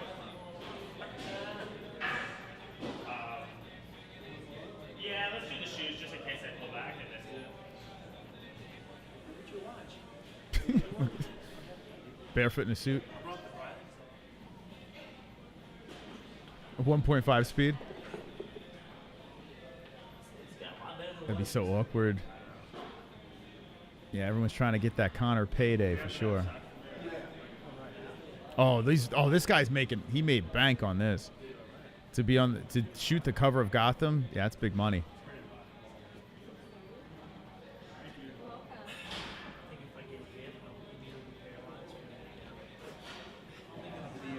Wait, I think we got a picture of me in the reflection. Hold on, let me see.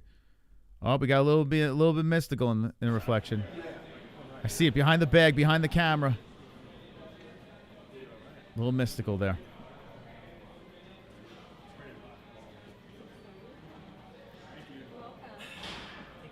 Thank you, Andrew. Thank you, man. I'm on the floor now. I'm taking shots on the floor. I'm doing it all.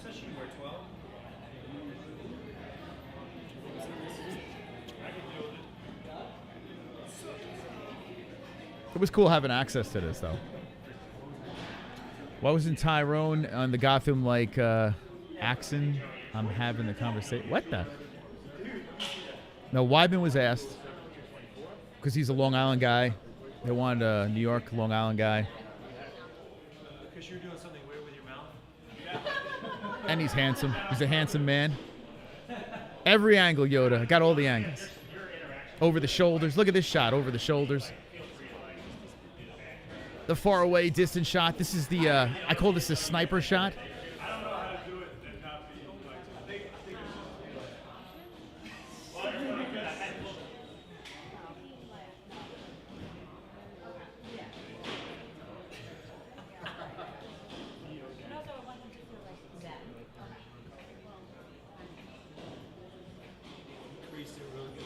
Here we go.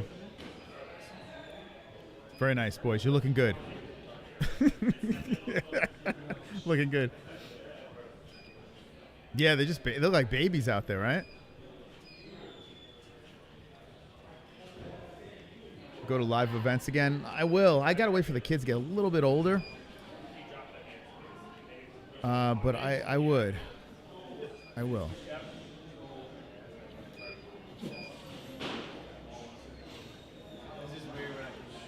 I was thinking about covering that UFL that was coming around, the one in Arizona, Rampage, and Henry Cejudo, I think, is a part of it. Post USADA Weidman, that's correct. Remember, Weidman was like so. Think about what Chris Weidman did. Not only was he the guy that finished Anderson Silva and stole his belt and then snapped his leg in half, and then he snapped his leg in half, but he was also the guy that brought the UFC to New York. Remember, the UFC couldn't be in New York. He literally led the charge and was going to court and this and that, representing the UFC, and him and Ronda Rousey and some of these other fighters. Like, he led the charge to get it in New York. So it was a big deal. He was like not only just a UFC fighter, but he was involved in a lot of other ways to help the sport grow. So Chris did a lot, man. You know, a lot of people have seen like the latter end of his career where, you know, he was getting smashed and legs were getting sliced in half. But if you think about it, when he was on the rise and he beat Anderson, this dude was him. And he defended the belt against steroid cheats. He was so anti-steroids as well. Like, everyone out of Law MMA is so anti-steroids. A little closer.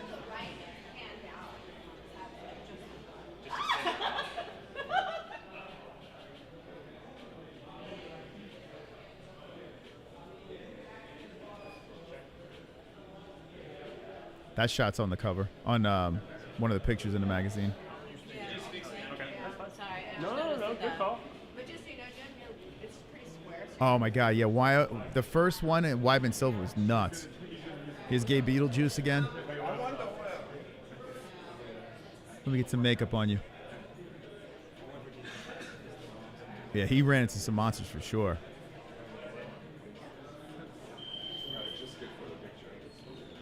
And he still wants to compete. Like, it's. A little close, Jim. I remember I ran into him.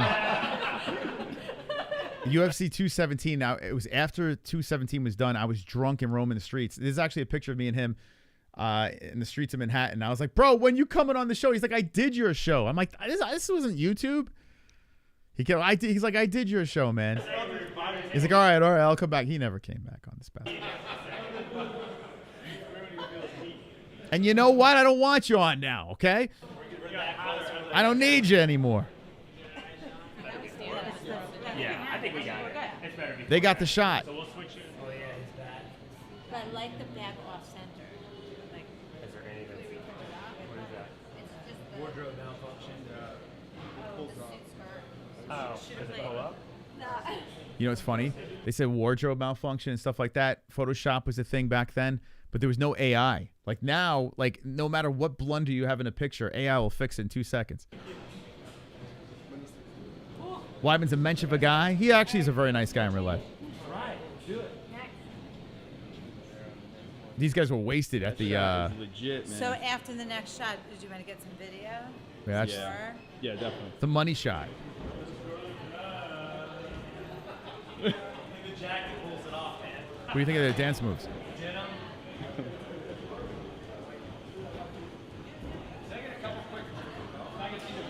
Chat with me for a moment? Yes. Let's talk.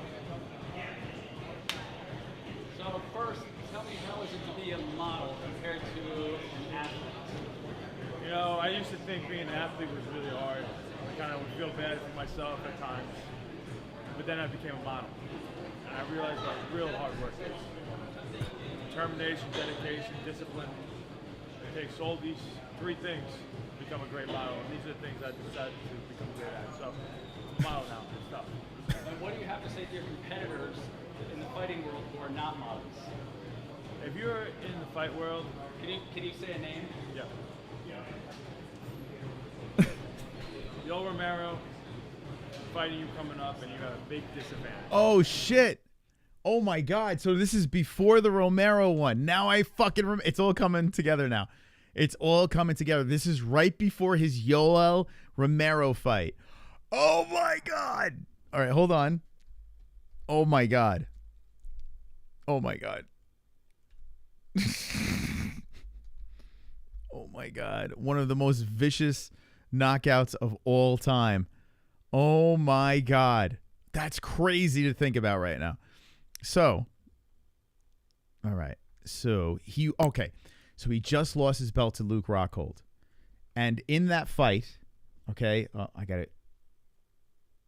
In that fight, was that weird like cartwheel kick that he did. If Wyman never did that kick, see all that green? It would continue. But he did that weird ass kick, and he paid for it in the 4th round against Luke Rockhold.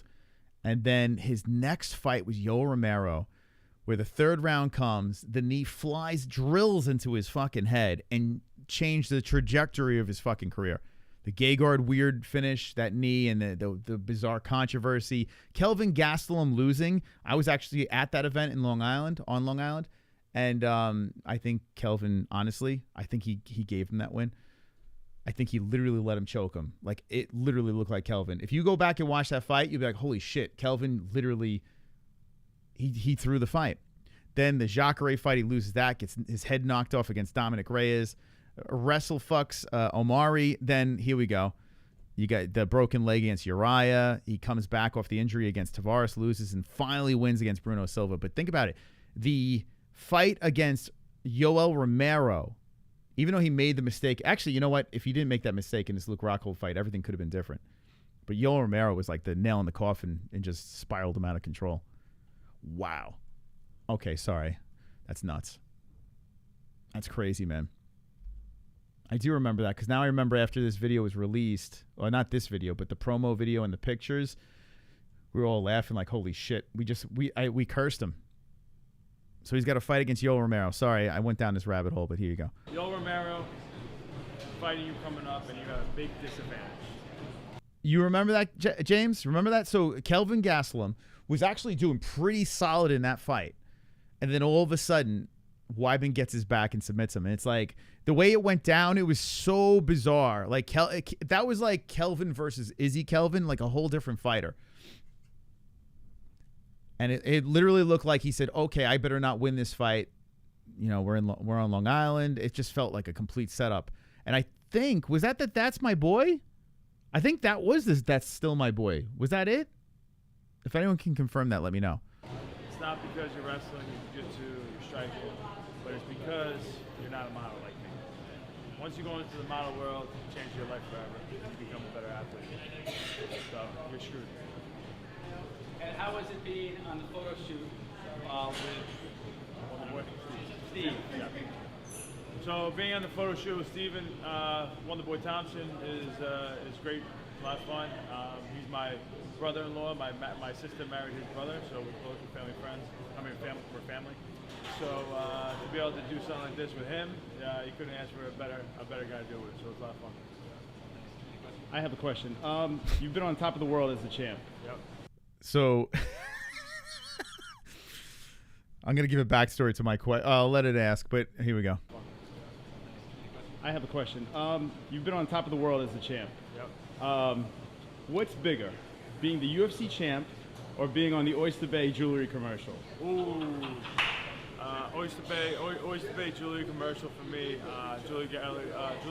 Jewelry. So Chris Weidman was in the Oyster Bay Jewelry Gallery commercial. Let's find it.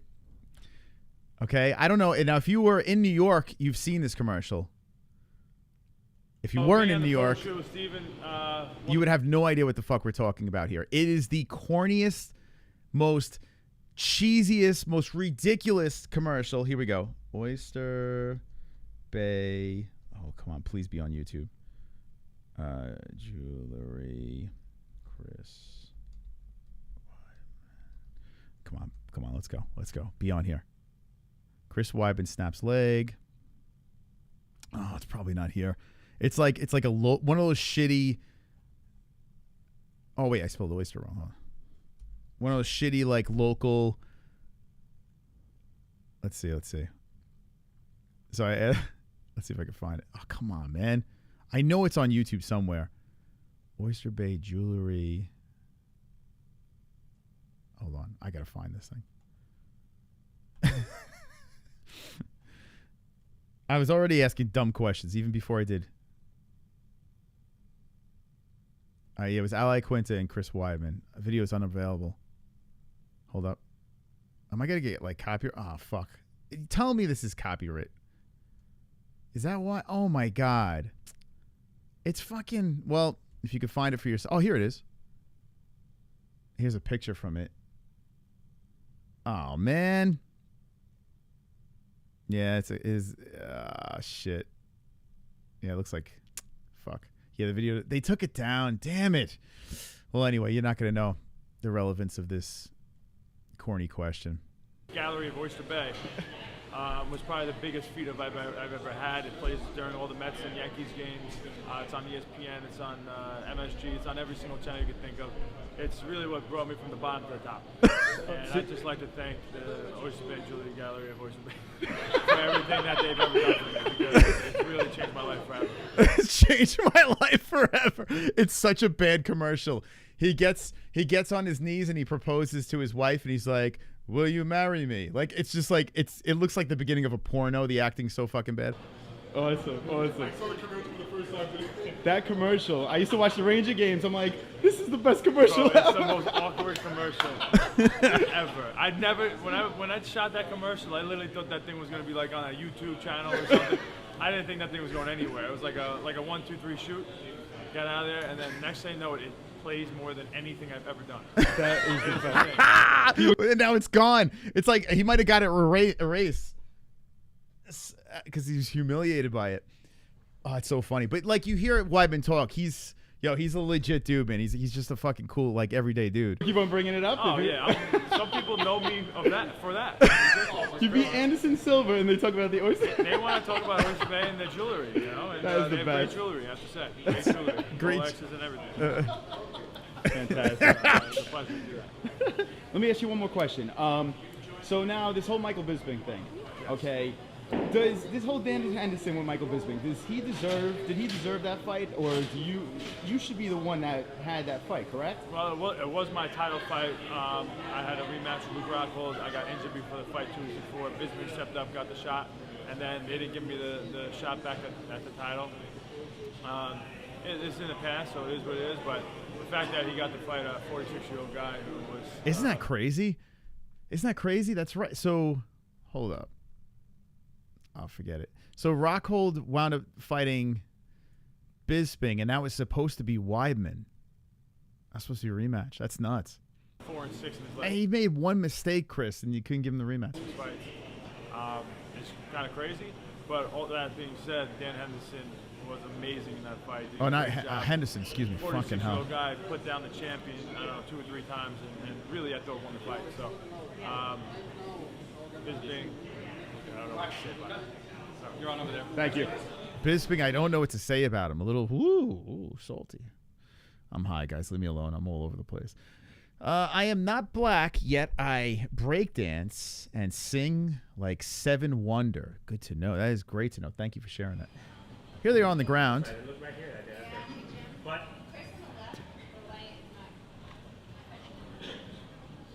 More behind-the-scenes activities of Weidman Wonderboy on the ground. Back to work, boys.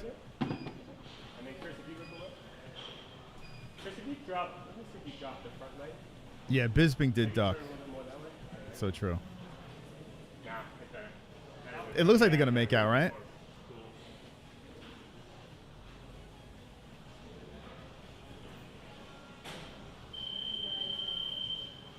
Let's go, Gerald. Let's go.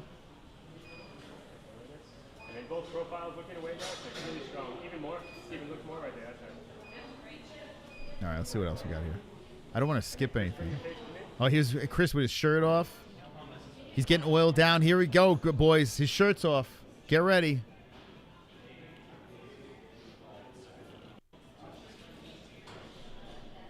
All right. I'll release the whole fucking thing maybe on the main channel. Here he is holding shit. Look, he's holding heavy stuff. What did he say? I don't care. He said respect to the fighter, but not as a man. Did he really? Yeah. Well, it's because he said I knew about the fight long before he announced it, which I didn't. My dad actually went back 6 weeks, because you know how he had the timeline on Twitter, and he said, him saying, no, I'm not fighting Stephen Thompson. I haven't signed no contract. So my pops got online and called him out. So they went back and forth. It was so funny. And Tyron was like, oh, is your son 12 or 34? He's gonna fight. His dad's gonna fight his battles for me. My dad's like, listen, when we're going back and forth, he's training, so you're slow at every aspect. His dad's got this thing going. So during the press conference here, we did a media scrum around doing all the podcasts and radio and TV, and that came up, and we were sitting right across from each other. It was kind of fun. Is it tense? Did you feel? Yeah, it wasn't that bad. I'm always got a smile on my face. I don't let anything get to me. But for him, it seems like it is, you know? I mean, especially, during the press conference, everybody was booing him because of all that whole situation. So I could tell then, he was like, man, you guys are booing me and I'm the champ? So if you look, I'm smiling because I know it's getting to him. You know? Being on that stage, at that stage, like the biggest stage. Oh, man, it was awesome. Especially, I'm sitting right next to Conor McGregor, who's probably one of the most popular guys in the UFC right now. He is. He's the king of that. See, he's explaining to the ladies about Conor McGregor and how he's so amazing. Very nice guy. Conor McGregor, look him up. Look him up, Conor McGregor. See, Stephen Thompson, big fan.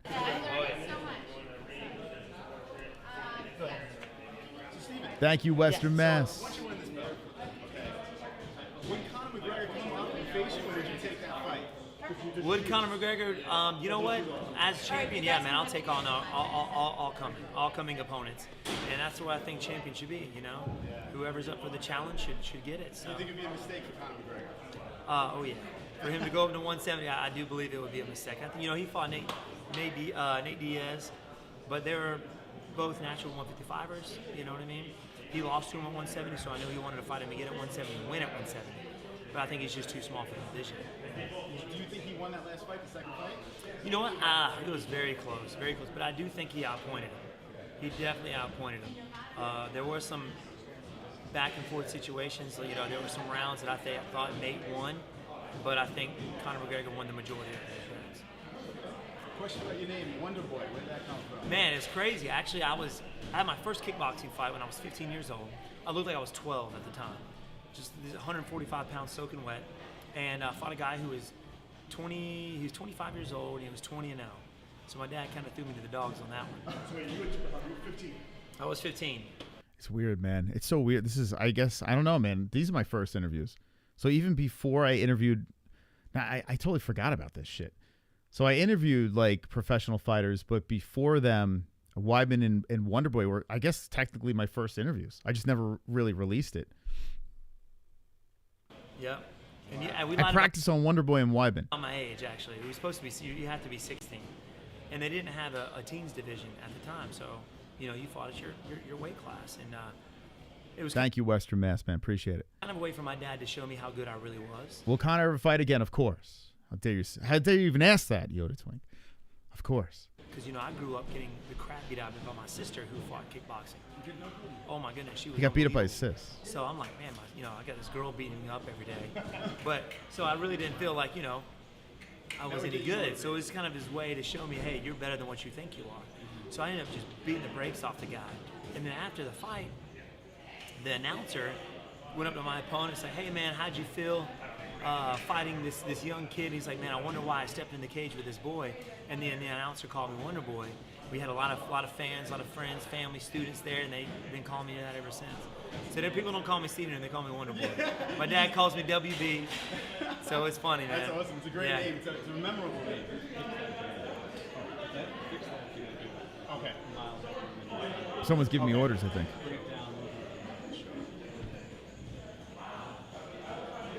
Sorry about that. No worries. Also, I have a YouTube channel called the MMA-Holes. No way. Yeah, we do Dude, it. I gotta join you, man. That'd be awesome. You hear this fucking guy? Now I'm trying to shoot my shot with my MMA holes and my 3 subscribers.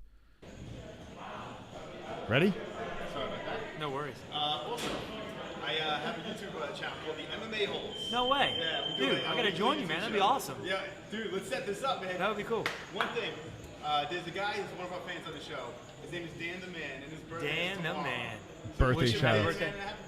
What's up, Dan the Man? This is Steve Wonder Boy Thompson, man. Just wanted to wish you a happy birthday and hope we'll get to meet soon, man. So have a good one.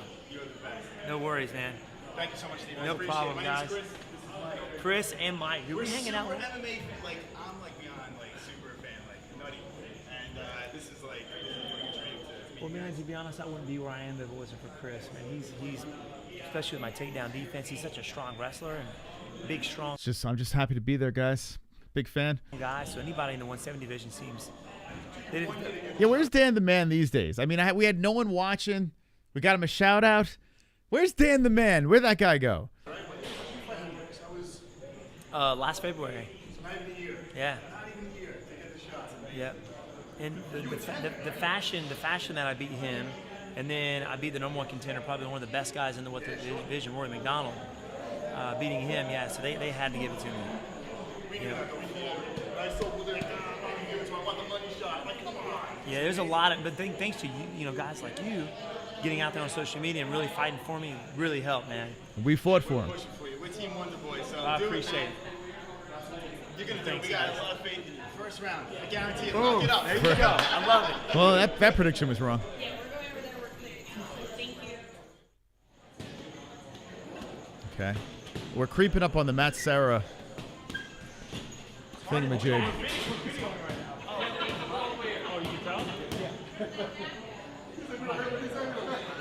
Oh, actually, this is kind of funny. Get ready. Watch this striking technique. Watch this, guys. That's the best you got. That's good. That's good. Check it out. Does it get mine? Are you kidding me? Okay. I'm sitting there. He should have fought. He should have fought Woodley like that.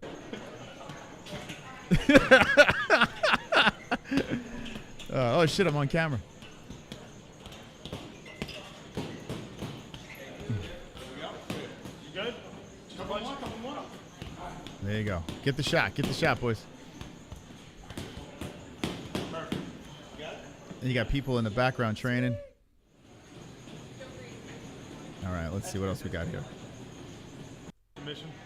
Now, what round? Okay, let's see a little. We got too much of Stephen Thompson. Now we gotta get the man of the hour, right? That's right, man. All right, here we go. Chris Wyben. Waste your video on Steve. All right, Chris, how you doing? Okay. I'm good. How are you? I'm good. Okay, so Oh, we're talking. Cool. are we guaranteeing a victory on November 12th? Guaranteeing it. Guaranteeing Put all your money on Chris Weidman. It's gonna work out for you. Awesome. Guaranteed. Now, what round are we talking? Is it gonna be a finish? You know what's funny? So this year, I remember they put me on the spot. And with Weidman, it was more generic. They said get some footage and ask him some questions, but Chris was like supposedly the main guy on the cover. So they were like at this moment, I remember they're like, okay, now it's time for you to interview him. And I was like, so I fucking like try to get this out. I'm trying to go off the top of my head and ask him questions. I wish I had shit prepared. And then it turned into this is how I interview everybody. I just don't ask, you know, it just whatever's off the top of my head, I just go with it. It's gonna be a decision. I think second round finish. Second round finish. You know how, or is it gonna be a surprise? TKO submission. TKO. Okay, I know how you feel about steroids. Okay, does this guy deserve to fight right now, Yoel Romero? Probably not. I mean, I think once you fail a drug test, you probably should never fight again. And he got a 6-month suspension. He got a lot of leniency. And but at the end of the day, I think I'm the best in the world. He can take the steroids. If he wants to take the steroids, I got to beat him up. Luke Rockhold. What's your feelings on Luke Rockhold? I know you guys were friends, and then you had a little, not so much, and now where do you stand with Luke Rockhold? Whatever. I mean, it's all right. It's all good. I'm not no hard feelings. At one point we'll fight again, but there's no rush. I'm kind of over it, and at some point we'll get back in there. If by some crazy chance Luke Rockhold gets a shot before you again, would heads roll? You know, I would think it would be my fault if I don't completely dominate Yoel Romero, then I can and they end up giving it to him. It is what it is. I'll be able to deal with it. Sitting on that dais at the Garden over there with everyone, the Conor McGregors, all the characters and everything like that. I noticed it didn't get much attention then, but was it everything you thought it would be? Like, it was great. It was a great experience. The energy from the New York people being so excited to have MMA now was awesome. I got a lot of support, so I love it. Who is cooler? Okay, Matt Serra or give me another guy. Which is Matt Serra? Is Matt Serra? Who's cool at Matt Serra? Give me another guy. Matt Serra wins. He is the best, man. He's such best a question. Good-hearted guy, and he's hysterical. He's the funniest guy I know. How did you get into? You started as a wrestler? I started as a wrestler, and then 2008 I tried for the Olympics. Ended up not doing that, and then from there I was at a crossroads and got to MMA right then and there. Okay. 2009 was my first fight. 2009. Wow. So you basically came in and just exploded onto the scene. I correct? just went right to pro. 4 months I had trained and got right into my first fight. Where do you get all that confidence? From years of competing, you know, years of competing and knowing that it's all in your head. If you work hard, then you should feel like no one deserves to beat you, and that's it. Do you think Conor McGregor is ruining the sport or helping the sport? Oh, helping the sport. I mean, he's bringing a whole bunch of new eyes to the sport. So having Conor here is great. So all his antics don't bother you at all? No, I mean, it's great. I wish I could do the stuff he does, you know. So he's making a lot of money for himself. He hasn't came close to accomplishing the stuff I have, and he's made way more money than me. So good for him, man. He's bringing so many eyes to the sport. You know? That's great. Chris, my name is Chris. I'm from the MMA-Holes. We do a YouTube video. And this is like the biggest pleasure in the world to be doing this right now. So, if Oh my God, it's so cringe. you can, I need one more favor from you. Yeah. Okay? There's a follower on our YouTube page. His name is Dan the Man, and his birthday is tomorrow. Dan the Man. Dan the Man, coolest kid from Ohio. So if you can, maybe you can throw him a little shout out from Chris Weidman. Yeah, I got you. Hey, Dan the Man, this is Chris Weidman, and I just want to wish you a happy birthday. You're the man, Dan. Dan the Man. These guys doing birthday shout to no one. They probably went on YouTube and was like, okay, let's see what this MMA-Holes is about. I'm like, what the fuck? There's no one even watching these guys. Chris, thank you so much. I appreciate it. It's a pleasure. All right, buddy. There you go. All right, here's Matt Serra. Yeah. Yeah, here he is. There's Matt Serra.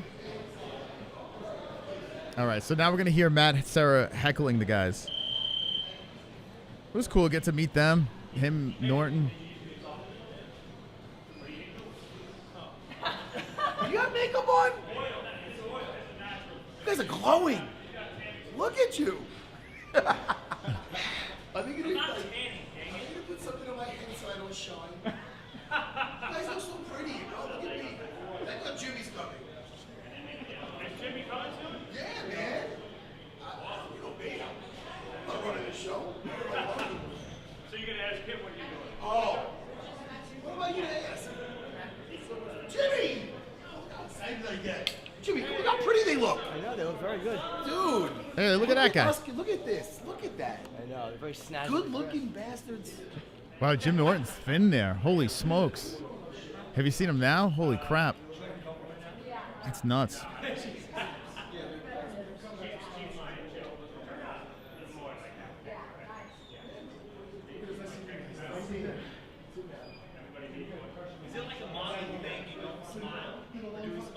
You think he had AIDS then?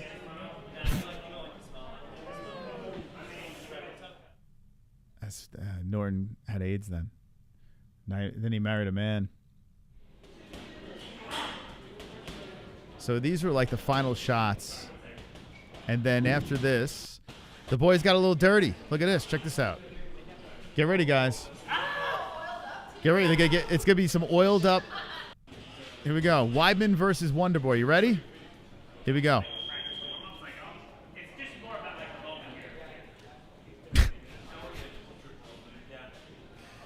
Then I took my shirt off and jumped in as well.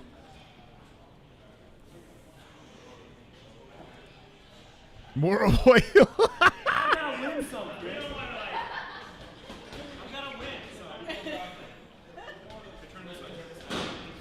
Well, this thing is, imagine they got like Wonderboy got injured like fucking around here before his title fight because they were oiled. He was oiled up with Weidman.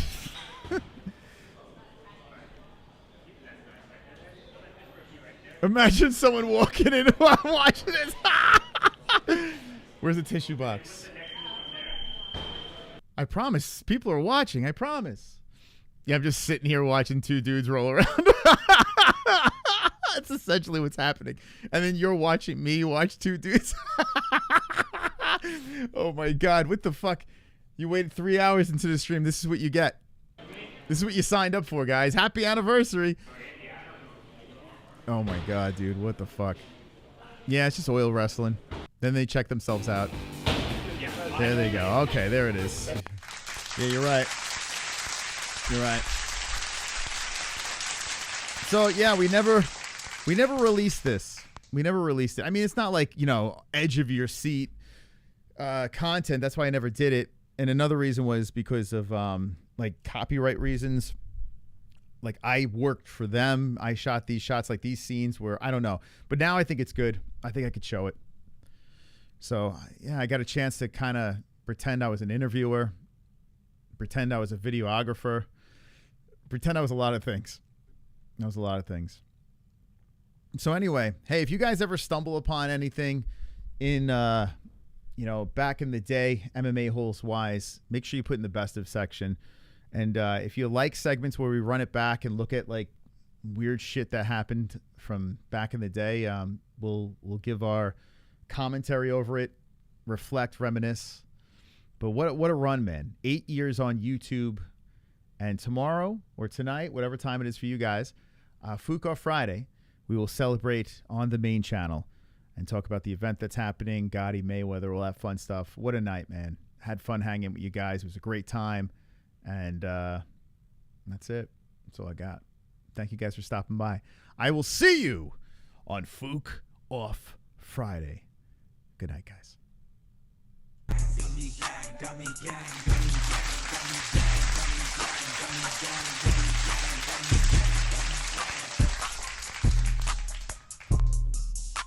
Wait, hold on a second. Shout out to Tennis Talk. I can't even. I look when Tennis Talk is live on the Tennis Talk channel over here. I try to get into the chat and say there's so many people in there. Go check out Tennis Talk, man. This guy is fantastic. He kills it. And you know what's funny? Cam, I was telling Jesse we were actually, it was funny. It was like an off night, and no, here we go. Happy 8 years, mate. Smiley face. Thank you, Congrats. my man. Very, very nice of you. Thank you so much. Yeah, it was like an off night. I was high as a kite, and we were futzing through like people that were live, and I saw Cam was live, and I told Jesse, I was like, "Yo, jump in the chat, say hi to Cam. He's doing his thing over there," and she was scared. She was scared. There's a lot of people, and She's like, they don't know the MMA holes. They're into tennis. I'm like, nah, Cam's cool, man. He's a good dude. I'm like, I'm a member on his channel. He's a member on the MMA holes. Fun fact, I think your channel is the only channel I'm a member on, Cam's channel. So go over there, go check out Tennis Talk and say hi to Cam. Thank you, Cam.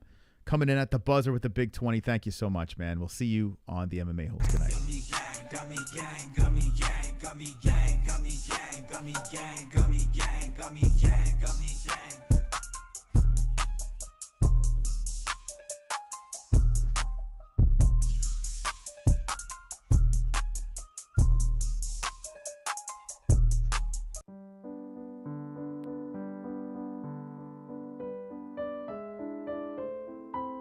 COSTA guy. Gummy gang, gummy gang, gummy gang, gummy gang, gummy gang, gummy gang, gummy gang, gummy gang, gummy gang, gummy gang, gummy gang, gummy gang. Gummy gang, gummy gang, gummy gang, gummy gang, gummy gang, gummy gang, gummy gang, gummy gang, gummy gang, gummy gang, gummy gang, gummy gang. Gummy gang, gummy gang, gummy gang, gummy gang, gummy gang, gummy gang, gummy gang, gummy gang, gummy gang, gummy gang, gummy gang, gummy gang.